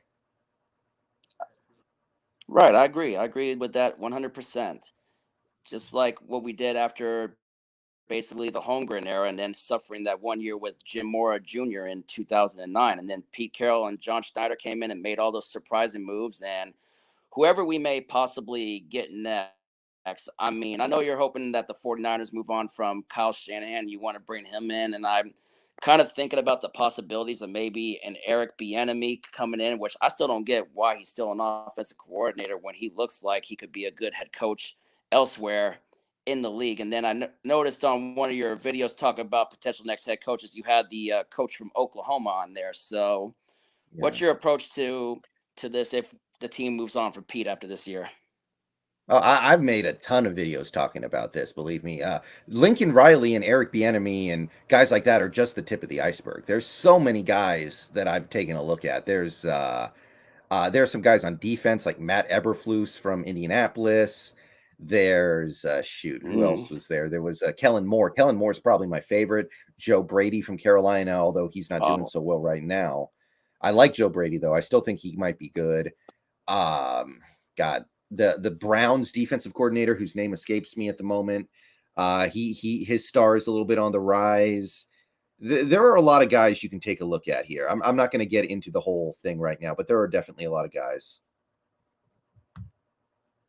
Yeah, because I'm just looking into, catching up with the times, like with, like a Sean McVay offense with the way that he's running. I know Shane Waldron is our OC, but we got to start getting ready to catch up with the times of the high-powered offenses and basically trying to get back to being a high-powered defense. But I feel like what we got to do is we got to get back to rebuilding through the draft and not trading away our first round picks. Granted, I know people have said that, oh, we're not good at drafting the first round and everything too, but I just want to see us get back to the foundation of building through the draft when that rebuilding time comes. But other than that, I don't think I really got a lot more to say, and I think I'm going to get ready to go to bed in a little bit because I got to wake up at 4:35 in the morning for work. But thank you for having see you later. me on. Congrats on 6K, and keep it rolling, man. I'll catch you later. Go Hawks. Okay, thank you, Sam, for coming out. Next, all right, so we've been going for about 2 hours now. I'm going to try to get in these last few people. I might not get to everybody who's already in the queue, but I am going to do as much as I can. Okay, we got Austin Roberts here, I think. Austin, are you there? Hello, can you hear me? Yeah, I can hear you, man. What's up? Oh, hey, Brandon. First off, congratulations on 6,000 subscribers. Thank you. I remember my first video that I saw from you was against the Falcons in 2019, and I remember that video. And you had like around 700 subscribers, and I've been subscribed ever since. Love your takes. Yeah, thank you. I appreciate that. So, where's your mind at with this team right now? Unfortunately, well, not much positive. Unfortunately, I'm kind of really down in the dumps with this team.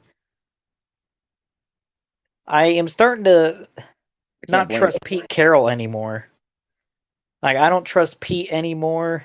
Well, the defense was so bad at the beginning of the season that like I don't have any faith in the defense. I don't have any faith in Pete and Ken Norton. Like, well, the fact that we were so bad, like we were just awful at the beginning of the season. And it was like, I don't know if like Pete is the coach that can get us over the hump. Yeah, I've said it before, but I'll say it again. If the defense suddenly turns the corner now and starts playing good, then yay, but this defense did not have any excuse to not be good immediately, because I've said this before, I'll say it again. All the pieces had been in place for a long time.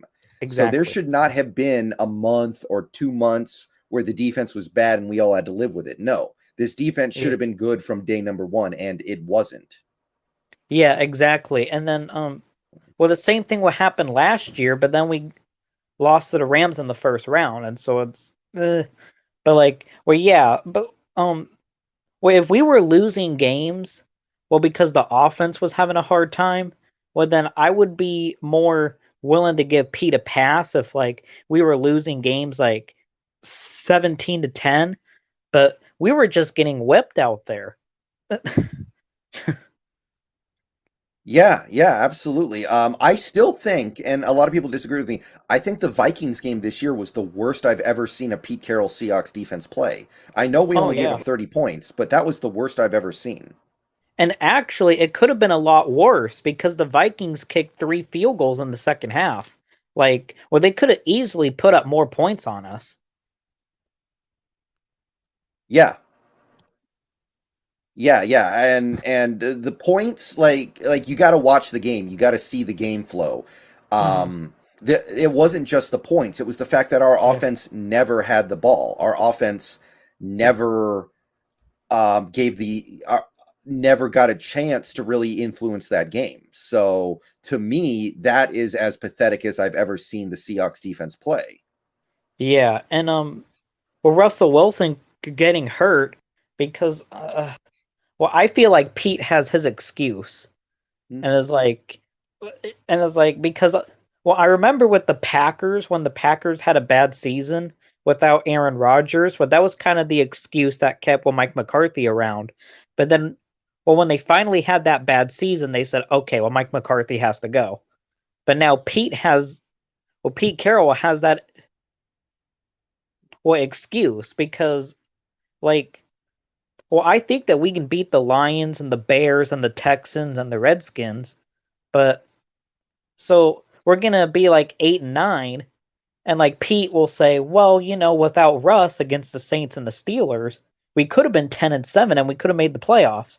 So we don't need to fix anything. We're just gonna run it. Mm-hmm. We're just gonna run it all back next season. And I don't know. I kind of don't want to do that. Yeah. I don't think very many people would want to do that either, because the goal for this team should not just be to make the playoffs. That should not be some accomplishment. Real quick here, Herman the Great, thank you for the $4.99 super chat. Congrats on 6K. Appreciate it, Herman. It's been a long journey to get here, but it sure is nice to be here. But thank you for that. And yeah, you might be right.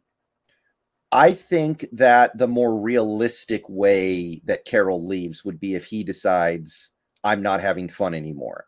I can't do this anymore. I would rather just walk away. And that's a lot of money to walk away from. I don't know how realistic that is.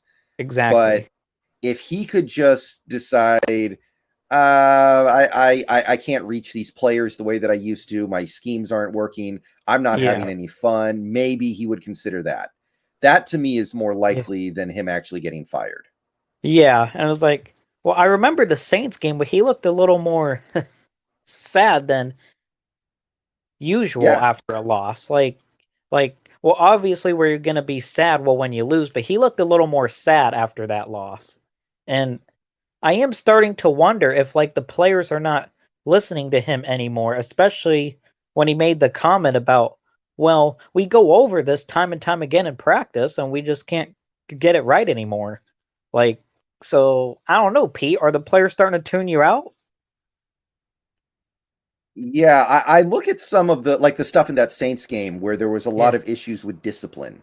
Like I said, the defense genuinely played really good in that game. Good in that game. I think the defense played good, but then they gave up a bunch of first downs on penalty. Yeah. Stupid penalties, yeah. And Yeah. So I look at stuff like that and I wonder, are you reaching these players? And I don't want to I don't want to act like Pete's the only guy. You see this all around the league. That Monday Night Football game, Bears Steelers, where Cassius Marsh gets, now look, it's a stupid penalty. I understand that, but I'm also looking at that going can't you just go to the sideline and be chill? Yeah. And you're seeing problems like that on almost every team. Every team has knuckleheads who do stuff like that make you think, are these guys coached? So this is not just a Pete Carroll problem. Yeah. But well, I used to think that well, if Pete were to retire and we got a new coach, then we could be good. But I don't know if that's the case anymore, because we don't got a first round pick. It looks like we need to rebuild the O-line, because with Dwayne Brown starting to turn into Walter Jones that final season, unfortunately. Yeah, not good. Well, now we know why he held out, because he thought he was headed off the cliff and he wanted a few extra bucks. I hate to say it, but there's probably some truth there. That being said, it's not like he's playing awful. He's just not really playing good. He's okay. He's not the worst ever. I've seen worse left tackles for this team. I've seen Luke Jokel. I've seen I've seen who was that guy who false started every single play in 2017? I know who you're talking about. I just can't think of his name. But yeah, but he was really bad. But the thing with Brown is that he's getting paid a lot of money, and he needs to be great, not okay or good enough. And so it's so it looks like we need to rebuild the O-line. With the defense, do you pay for Diggs? Because then if you pay Diggs, then you pay Diggs and Adams, and that's a lot of money into that secondary. And it's not like they've been great, Adams has been good, but he hasn't been great. Yeah. Obviously, with a player like Adams, there are a lot of things going on here that are bigger than just him as a player. I think that, like I've said, this guy was an all-pro when his coach was Greg Williams. Like, this guy knows how to play football. Don't tell me he forgot. There's something else going on here. And the reality is, if you did not have a plan on how to utilize him, you should not have traded for him. So, yeah, exactly. That's what I come back to here. But I'm just really afraid that like we're gonna be like, okay, it's not working with Russell Wilson, so we're gonna trade Russell Wilson and we're gonna do a rebuild with Pete Carroll. Like, I don't want to do a rebuild with Pete Carroll. Like, at that point, just burn everything to the ground. But it was like, well, that is that is hard for people to accept because, well, I am kind of older than some of your viewers. I am only 21, but, well, I do remember the Seahawks without Russell Wilson, and a lot of people don't, so they kind of want to hold on to Russell Wilson as long as possible. But I don't want to see Russ behind a bad O-line and just get the shit beat out of him. Or, oops, sorry. It's fine. Don't worry. I don't want to see Russell Wilson get just whipped out there. Yeah. I think that, like I said, I've said this a couple times. Mm-hmm. If you keep Wilson next year, I feel like the only guy who can be your left tackle is Teron Armstead. There's no other free agent you can get who's going to be good enough. You can't put a rookie out there. You can't put Stone Forsythe out there. Ooh. It has to be Armstead, and that is a terrible position to be in where you don't even really have a good plan B. You have one plan. Mm-hmm. Maybe you could talk me into like George Fant if he gets cut from the Jets or Cam Robinson from the Jaguars, but it's not that good. Yeah, and it's like, well, if you want to do the white pill scenario, you're going to have to rebuild the O-line, possibly 3 positions. Mm-hmm. And when the center position, well, they went cheap. Well, there was tons of centers out there that we could have gotten, and we decide Posick and Kyle Fuller were good enough. So, and so, I don't know. I just, like, I don't know if Pete and John are the people that can lead us through a massive rebuild. Like, well, I'm afraid that we might have to tear this whole thing down. Yeah, I think we're headed that way, but if that's the way we have to go, then so be it.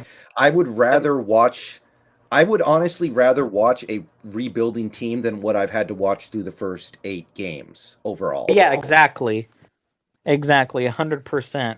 And but like, well, I could see us running it back next season, and then Pete being like, "Oh, well, everything's fine," because well, we lost our quarterback to a freak injury. But it's like, well, we were losing games even with Russell Wilson out there. And we were losing games when he played good. Yeah, and I was like, well, we got the Packers, we got the Cardinals, the Rams. Like, I don't think that we can beat those teams even with Russ. And so it's like, at that point, you're going to be third in your division. Like, that's kind of a waste. Yeah, and hopefully this team rallies and has a great run and wins all their games and makes a deep playoff push, and we don't have to have these conversations. But assuming that doesn't happen, and I have my doubts, I don't think it's very realistic at this point. We are going to have to have these conversations a lot. Well, I agree. Well, the only thing that is kind of keeping me happy is Trey Brown looks good.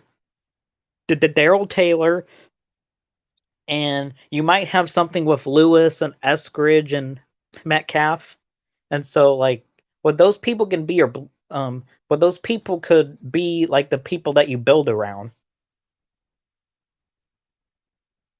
Yeah, we got a few guys, and every rebuild always comes with a few guys built in. Yep. Yeah, exactly. So we have a couple of those guys. So, Austin, I want to thank you for calling in tonight. I appreciate it, but I'm going to go ahead and try to pick up a few more of these callers before I get out of here tonight. Well, all right. Well, no problem. Well, thanks for having me, Brandon. No problem. Well, congrats on 6,000. Thank you. Appreciate it. All right. You have a good night. Thank you. You too. Okay, real quick. Austin WK in chat. Thank you for the $1.99. Is our second draft need a tight end that moves the chains? I don't think so. Not right now. I honestly just keep Will Dissly on a minimum contract. He can move chains. Okay, we got 3 more people in the queue. I'm going to work through them. I'm not really going to be taking anybody new at this point because we've gone over 2 hours. But, okay, this guy has been trying to get in for most of the night, so I'm going to pull him in first. It's Ghost. Ghost, you are on. Welcome. What's up, my man? Hey, congratulations on the 6,000. Just want to say, thank you. Been watching your channel for 3 years now, and it's good to see your content get better and better each year. So I'm excited to see what you do in the future. Thank you. I appreciate that. Yeah. Yeah.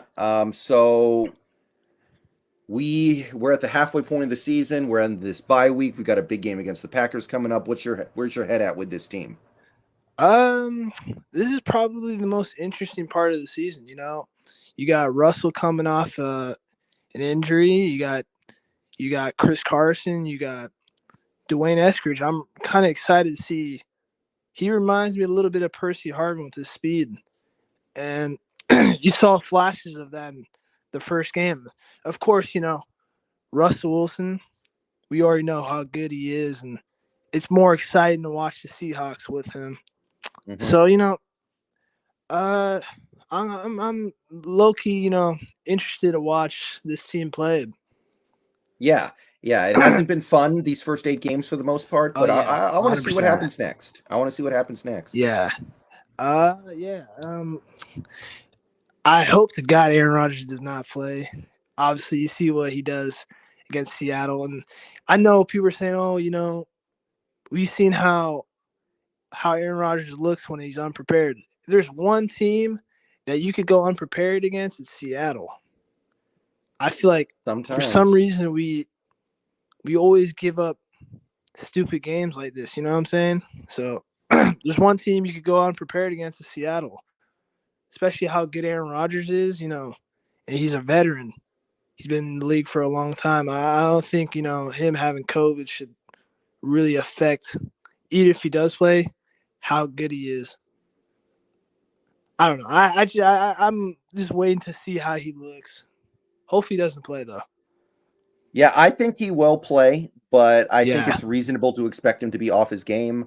I think that quarterback's a very precise position. It kind of makes me think of like a world-class sprinter. Yeah, that's true. He's got to be on the game plan. He's got to know the game plan, and his timing might be off with some of his receivers. You might be right about that. He might be a little rusty. I hope you're right. We see how rusty he looked against Week 1 against this New Orleans Saints. But the New Orleans Saints are a well better coach than we are. They have a better defense. So I did see a stat on Twitter where this defense is allowed, we're the 8th allowed in points. Kind of shocked me for a second. I was like, oh, yeah. We have been playing some mediocre QBs these last 3 weeks. I don't think Trevor Lawrence, James Winston, or Ben Roethlisberger are that good. So this could be a test to see how really good our defense is. And if that wasn't just, that just wasn't fake. Yeah. I'm not having too high of expectations of this defense because I understand that against these better offenses, you're just not going to shut them down most of the time. But to me, it's all about. To me, the main guy to watch is Carlos Dunlap because he has been playing a little better lately. If he's actually playing at a high level going forward, then I think you got something. But if Dunlap goes back to what he was the first month plus, then I don't see that's it. bad. I was really disappointed in him like the first 4 or 5 weeks of the season. I was wondering where he was at. He has not shown anything any of that 2020 season. He's been off. He hasn't really made any impact. We really counted on him this season. And it makes me kind of wonder, what if Aldon Smith was still on this team, Like, what if we went and grabbed another I don't know. It just we count on some of these guys to look good for us, and they haven't showed up so far. So, I really want to see if Jamal Adams can make a huge impact. This is the perfect game for him.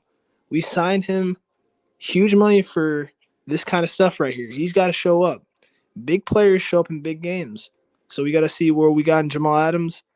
That's one person I really suggest you should take a huge look at and watch to see how he does. Because he needs to be under a microscope as well. We paid tons of money for him.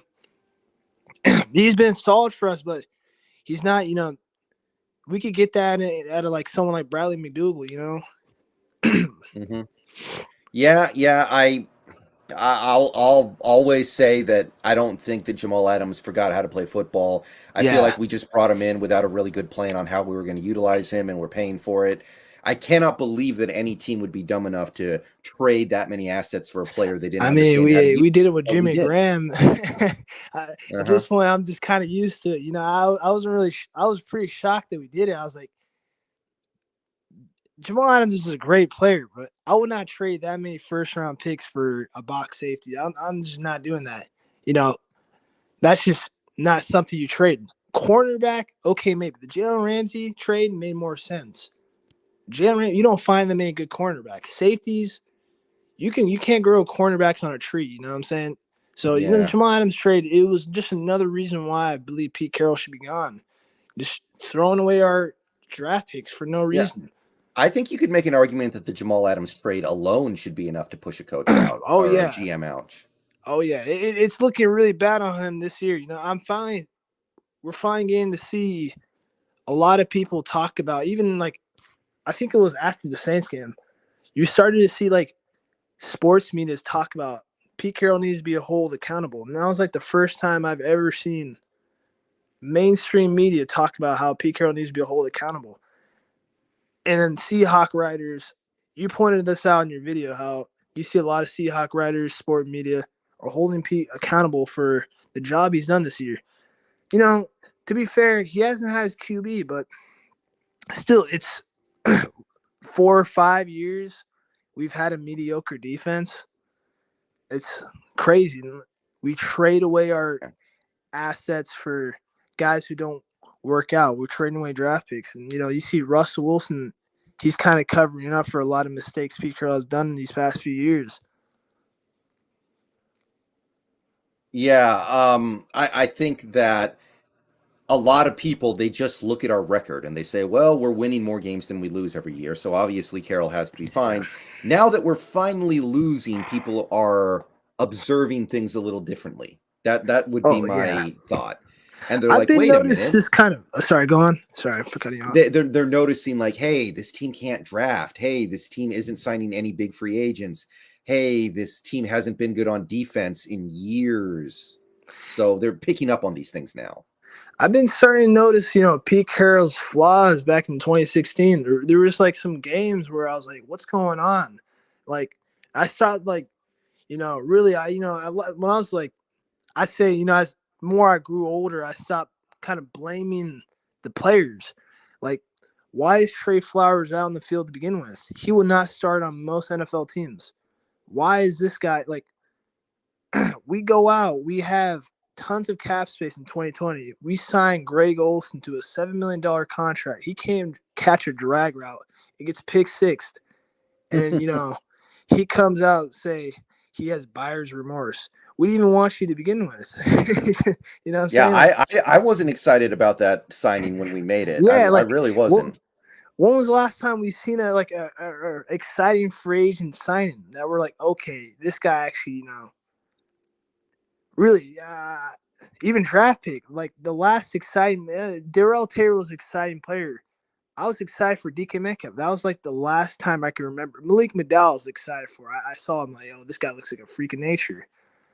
Of course, a freak of accident. He gets to an accident, I believe, and that doesn't work out. But tons of draft picks is wasted over the years, and draft capital wasted on trades that players that we don't know how to use at all.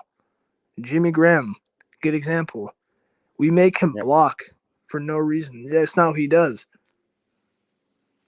Yeah, just too many mistakes. And again, I think you could argue that the Jamal Adams trade alone, with how bad it looks right now, is grounds to fire somebody.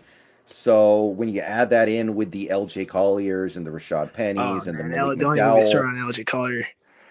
and God, we're headed that way with Jordan Brooks, but I don't think Jordan Brooks is that bad, honestly. Yeah. I still think it's a bad pick, but Yeah, at least he could get on the field, like LJ Yeah. Collier and Rashad Penny. Oh man, those two guys wouldn't even be on any NFL roster right now. Like nobody even wanted them. And Pete Carroll kind of said, John Schneider went out and said, like, we try to trade him for valuable. We try to trade him away, but he basically said nobody wanted them, and like he tried to word it differently, like, oh, we were looking for something, but we didn't get it. Nobody wanted them. Yeah. I think that's absolutely true. Why would anybody want him? LJ Collier can't even play for us, and we don't have a good defensive line right now. I mean, the first thing I heard about LJ Collier when we drafted him was, oh, this guy, he balled out in the Senior Bowl, and like, is that what we look at our players for? Who does well in the Senior Bowl? And, like, I could have sworn there's another player we drafted years back that kind of did well in the Senior Bowl, and we drafted him because of that reason. And like, I really was not excited for LJ. LJ Collier, it made sense why we needed him. We needed a defensive end, but it was just so disappointing to see how, you look at all the drafts and you see how many good players get picked up, and you could say, oh, we could have picked up this guy, So it is pretty disappointing. I feel like this team is kind of living off those 2 really good years of drafting. And we really kind of live off of trades and guys that Russell Wilson and Bobby Wagner have carried this team for years, because without them, we'd be pretty mediocre. Yeah, I think that sums it up pretty well. But hopefully they can change the conversation over the next 2.5 to 3 months. So what you think about this Odell Beckham thing, man?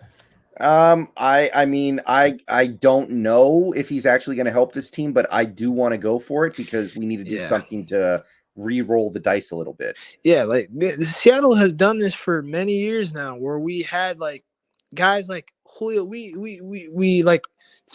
roll around the idea of, oh, we're looking into things. We're looking into Julio. We're looking into Antonio Brown. But we never actually go on and try to get those guys.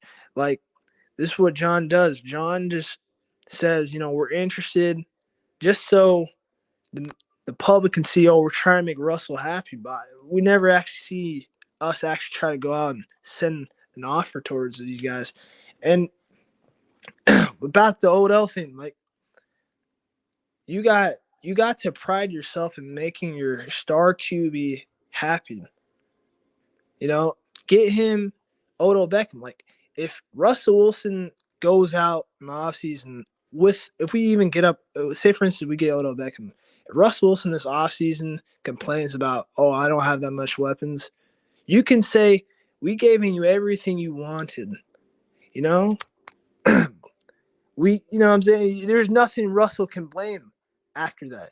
And part of the reason why I want to get Odell Beckham, so teams like New Orleans or Green Bay doesn't pick him up instead. That could actually end up hurting us in the long run if we're trying to make a playoff push, especially with New Orleans. But yeah, if the more logical, if I were Odell, he probably should sign with Green Bay, but I hoped, he has connections with DK and Russell. Maybe he would sign with us instead, or maybe he just doesn't want to sign in Green Bay because what's there to do in Green Bay? Well, he's trying to do whatever he needs to do to set himself up to get a better contract next offseason. Yeah. So I have to believe that's the decision he's making. I mean, like, if he does go to Green Bay and it does not work out, his career is kind of basically over. Like, if he goes to Seattle, he can just say, like, if it doesn't work out with Seattle, he can just say I wasn't getting enough targets. But if he goes to Green Bay, he'll be the second receiver. And if that doesn't work out, people are going to say, oh, this guy's maybe not as good as we think he is. Maybe he is the problem. So maybe probably going to Seattle makes sense. He could get that second contract with a different team. You know, and I don't know. I just want to see it because I Odell Beckham, that would be exciting. You know, I really want to see this team. I'm tired of we're gonna roll this cap over next year and probably sign another washed up old tight end or a second string cornerback or something. Like I'm not trying to see that. Like who even cares at this point? We should just go pick him up.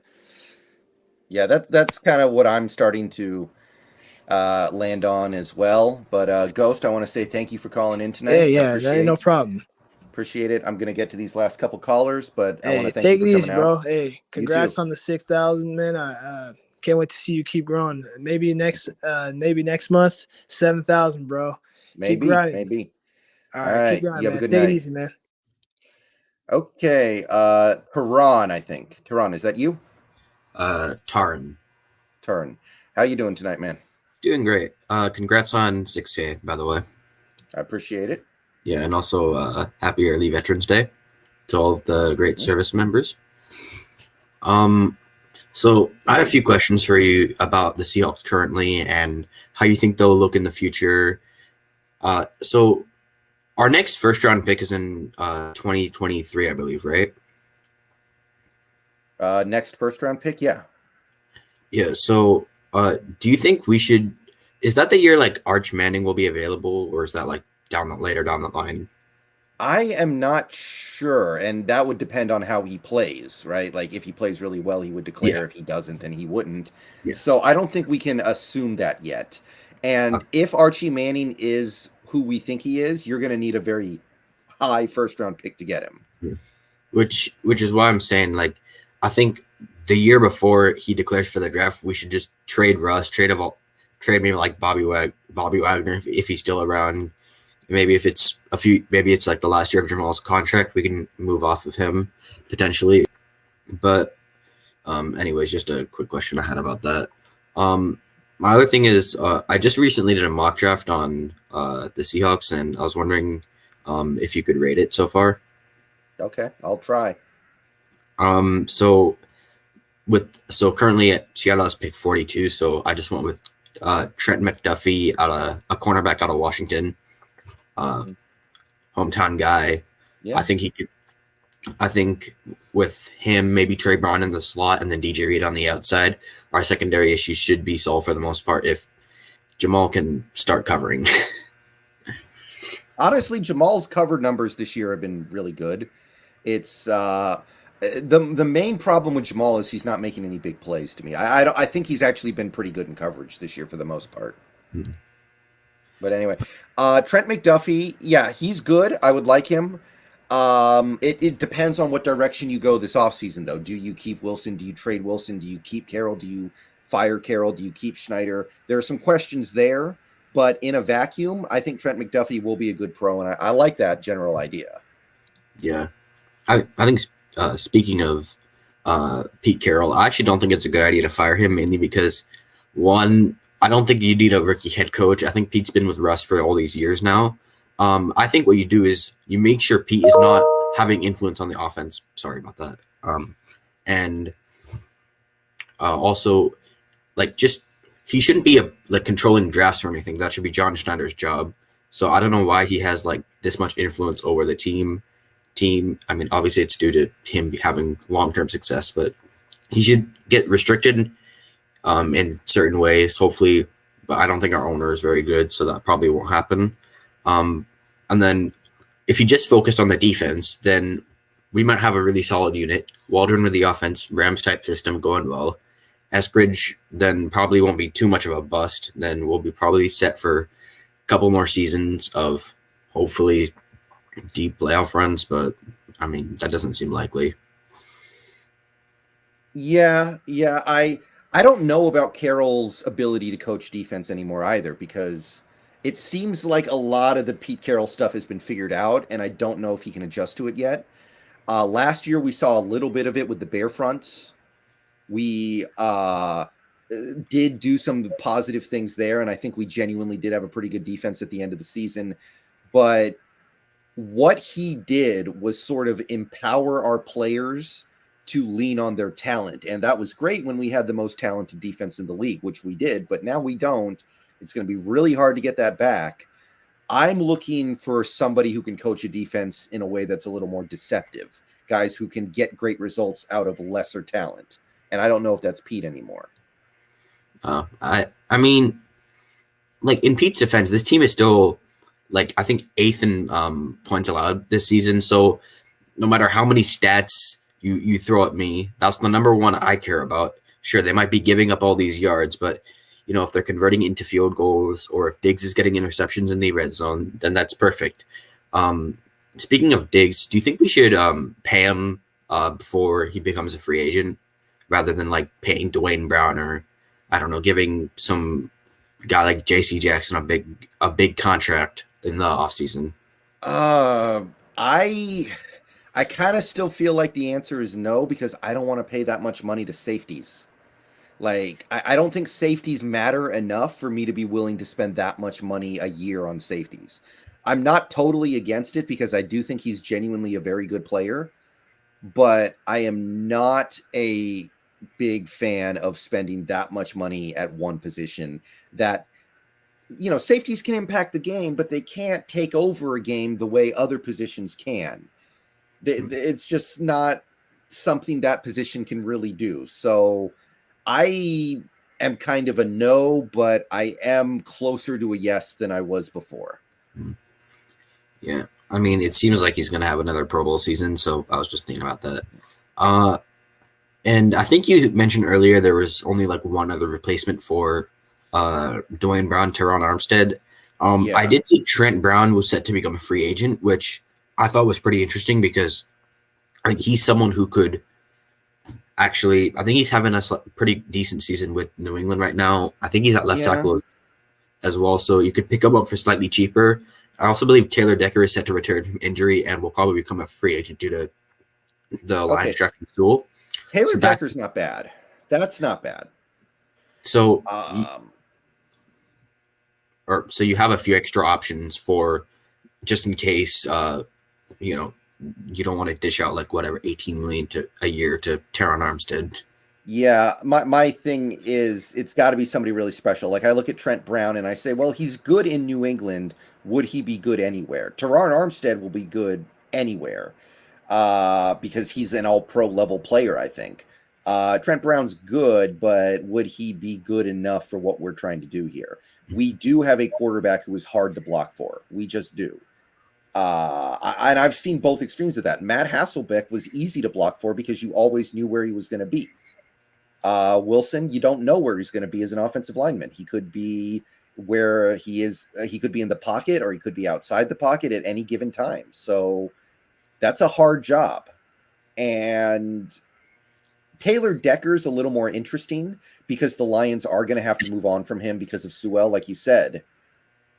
But I still kind of feel like if you're going to go another year with Wilson, you need to go all out to make this work.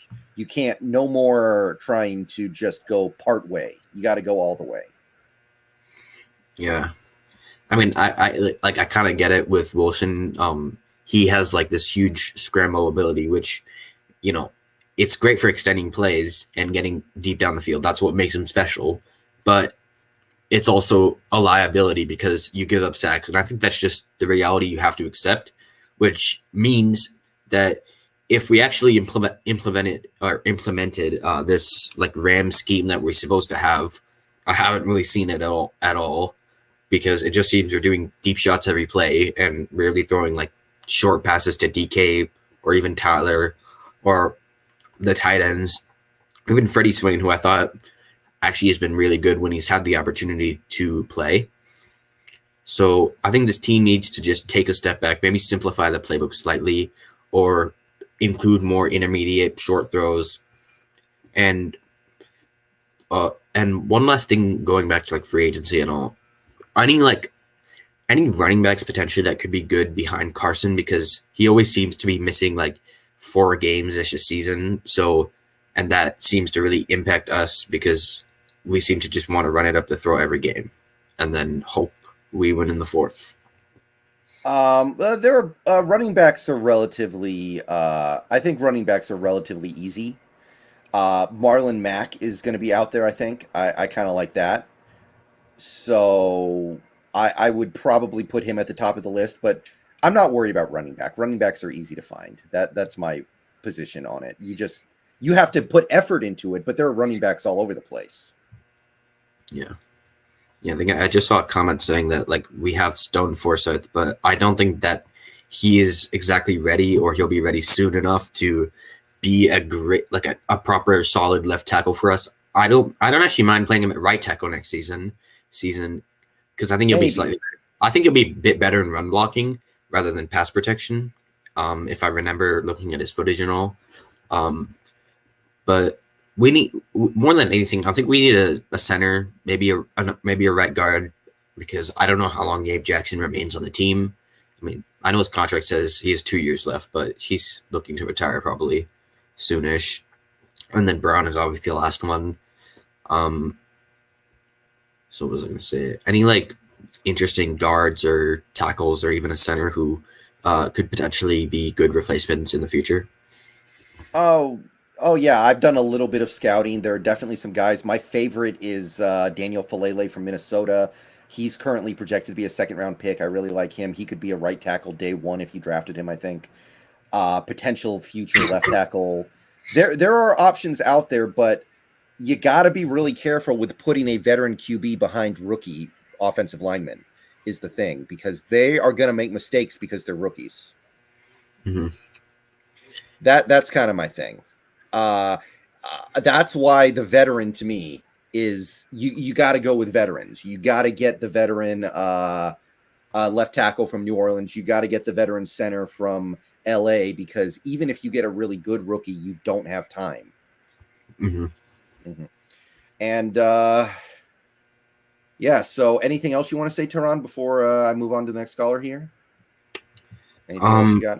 I guess yeah, one last point. So would you want like a basketball team, like an NBA team, to come to Seattle potentially? And if so, like, would you want an expansion team, or would you want our old team back, which unfortunately I only got to see their last few years,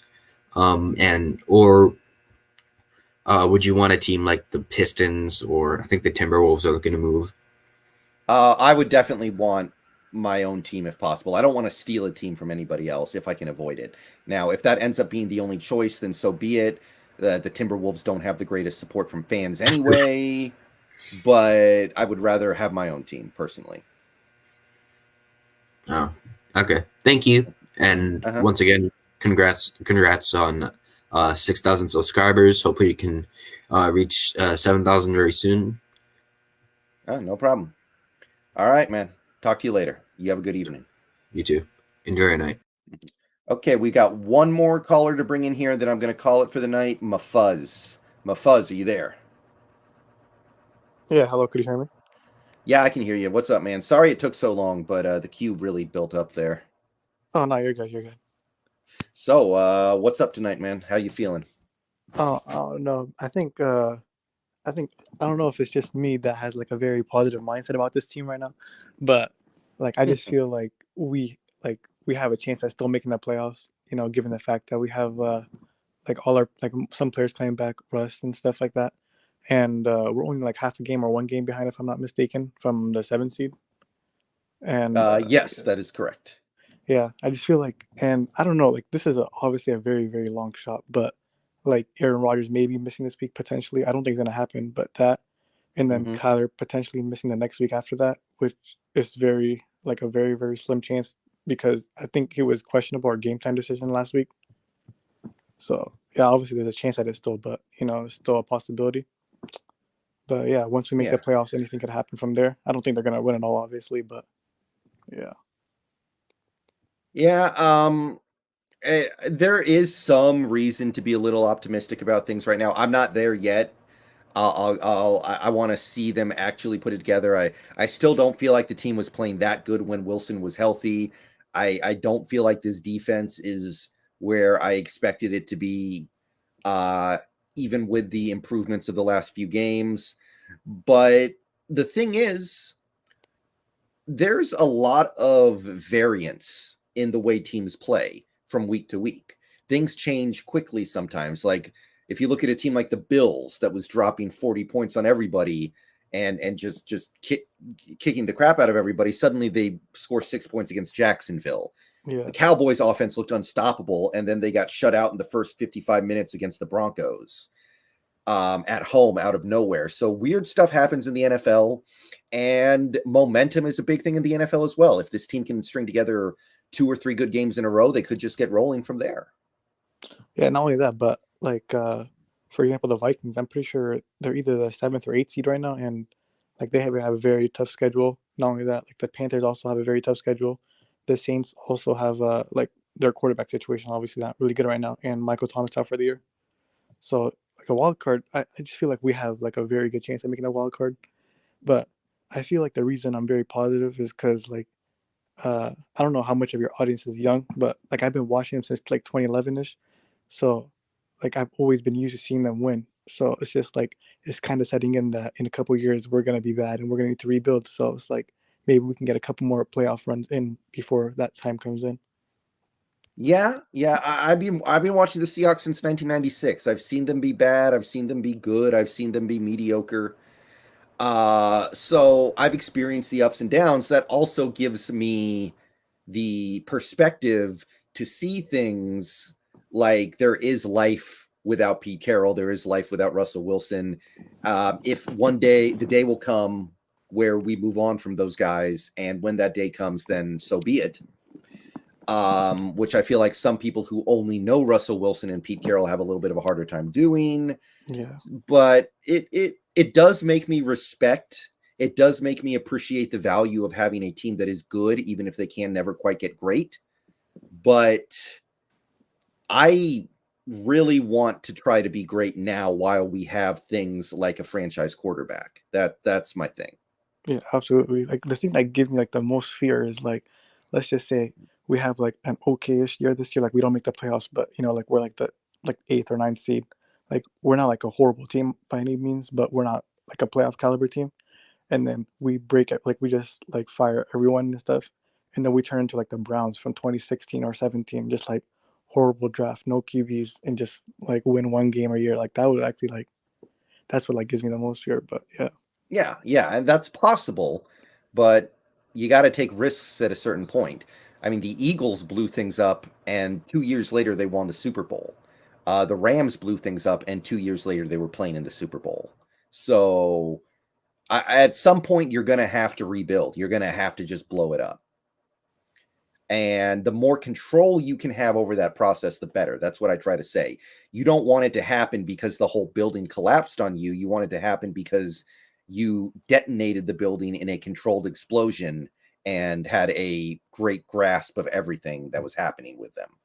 Yeah. Speaking of Pete Carroll, though, like the thing that, one of the things that, like I'm thinking about is I don't think that after this season, Russell Wilson and Pete Carroll are both going to stay. Like I feel like either one of them has to go because I don't know. It just like feels like we're not doing.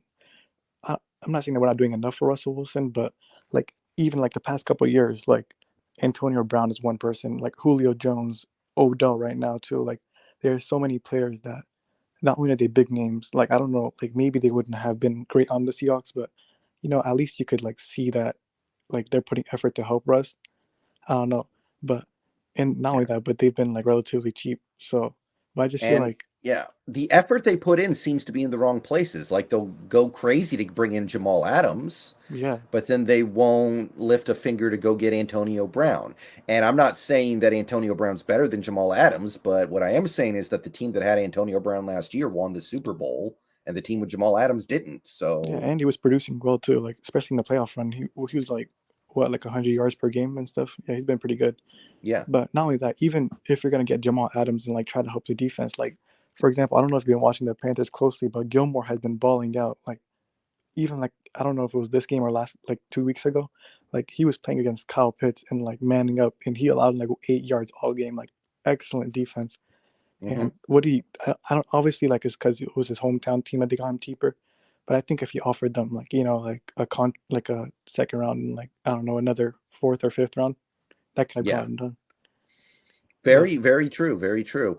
I kind of feel like this year, especially, the team decided they were going to hold on to that extra cap space to roll over into next year, which I think is a terrible idea. But I feel like this team kind of got married to the idea of, oh, we're going to have a ton of cap space next year, which I don't like it, but it seems to be the direction this team went. So go ahead. Sorry. The only thing that would, the only way that I would be like fine with them rolling over the cap is like if, like I'm one of the white pillars. Like if they were to actually use the money to get like, as you said, Armstead or Corbett or like any of these like elite, like high end players, that would kind of make sense to me, I guess. But I don't think that like let's say Russell Wilson gets like traded in the season, off season, and like we have to like do another rebuild. I just feel like Pete is like not gonna be able to like be patient with the rebuild. I feel like he's gonna rush everything given his age and stuff like that. So that's like one thing that also fears. Yeah, and if you keep Pete and Wilson, then you kind of have to rush the rebuild because you need to rush it for Wilson's sake as well. Now, the interesting point will come in where if you keep Carroll and get rid of Wilson, how does Carroll rebuild at that point? Does he actually do a 3-year plan, or does he say, no, I want to win right now somehow? That's going to be kind of interesting to watch. So, Mafuz, any last comments you have about the Seahawks before I sign off for the night? I just have one more question. I was gonna say, like speaking about Pete Carroll, like I always hear people saying like, oh, he's like very outdated and stuff. Obviously, like you could see that he's like still playing with the same defenses he's been playing for the past couple of years. But like what do you think is like the reason that like we have such a fall off over the past like just over the past even this season, like the Colts game, we played like a really well-rounded game. Like the tight ends were involved, the defense was playing pretty good. Like we're getting pressure and stuff. And the Colts are obviously not like a Super Bowl contender, I don't think, in my opinion. But they're a solid team. Like why do we have such a fall off from that game to like losing to the Vikings or? I mean, that's really hard to pinpoint. I think that there is something to be said for the inconsistency of teams from week to week. Not every team plays their A game every week, but I also kind of feel like part of it is just the cost of doing business with a rookie play caller, which is what Shane Waldron is. He is going to do stupid stuff. He is going to make mistakes, and you have to live with that because he's a rookie. I think that part of it is that better offensive minds just know how to beat this defense. It's really hard for me to pinpoint exactly what it is, but those are the things that I would talk about. Quick question about Waldron. Like, let's say like the second half of the year, let's just say like he goes like it's clear that Pete Carroll is not involved. I don't think it's going to happen, but let's say Pete's like giving him like major control of the offense, and the offense looks like they're very fluid. Like improving on their downs, not throwing deep shots every other play, like running the ball to like stretch plays and stuff. I don't think we have the personnel to run stretch plays as often, but just like having like a well-rounded offense. Do you think that is possible to like promote him to head coach if Pete were to walk? I don't think you could do that unless you trade Wilson too. He's too young. Maybe you could bring him on if your plan is to suck for a couple years, but it can't be the plan if you're trying to win immediately. Why? Like, isn't there lack like of experience? It's just a general lack of experience, and that's a huge gamble. It would. He hadn't even been a play caller until this season. Like to go from a nobody to I think he was a QB coach for the Rams to 1-year offensive coordinator to head coach. Like that's not the path that coaches typically follow. It's a process for these guys. Yeah, but I'm saying like, obviously, like I know that. Now I'm not saying like you should make the jump that fast. Obviously, you need experience everywhere, but like having a younger coach than quarterback, like isn't if I'm not mistaken, like McVay is younger or the same age as Stafford, and obviously he's been great coach for a couple years now. But I'm not sure how old LaFleur is, but I'm pretty sure like they're near the same age as Rodgers too, right? That sounds about right. I think that's about I think you're correct on that one. Yeah, so I'm not sure like how much of a problem will make. I think like I guess like respecting, because you're like you. I think like an older player will probably have the mindset of, oh, I've been around the game for longer than you. Like I understand Well, that part. Sean McVay, I'm just checking this out right here. Sean McVay had been the offensive coordinator for the Rams for 3 years before he got the head coaching job. Okay. He was the offensive coordinator for Washington, actually. My bad. Yeah. Weren't they like there were like 4 or 3 or 4 like excellent coaches right now that were in Washington, right? Like early 2010s, yeah. LaFleur, Shanahan, yeah, McVay. Oh, I seen your video about Shanahan a couple of days ago. I think he would be an excellent pickup, but Oh yeah, he would be excellent. yeah, I think they got to fire him first. Yeah, but the problem is, I don't think it'll be possible to have Russell Wilson and Shanahan together. And not only that, I always see people like saying like, "Oh, like he blew a 3-1, Super Bowl lead with the Falcons, this and that, like with the Niners and stuff." Like, I think he would be an excellent offense coordinator, but like, what are your thoughts on having like, let's say like he has full control of the offense, and then you hire like a defensive-minded coach or something? No, I think he's going to get head coaching offers if he gets fired. And I think that a lot of the complaints about him are overblown. Yeah, he screwed up the Super Bowl for the Falcons, but to me, that 49ers collapse was completely on the players. I don't put really much of any of that on him. I think that was a player problem, not a coaching problem. I think he did all he could.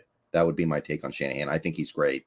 Do you think him and Wilson can get along though? Because I'm pretty sure like he never had a player like Russ. He had like Matt Ryan, Jimmy G. I think he could probably make it. I mean, Shanahan did draft Trey Lance.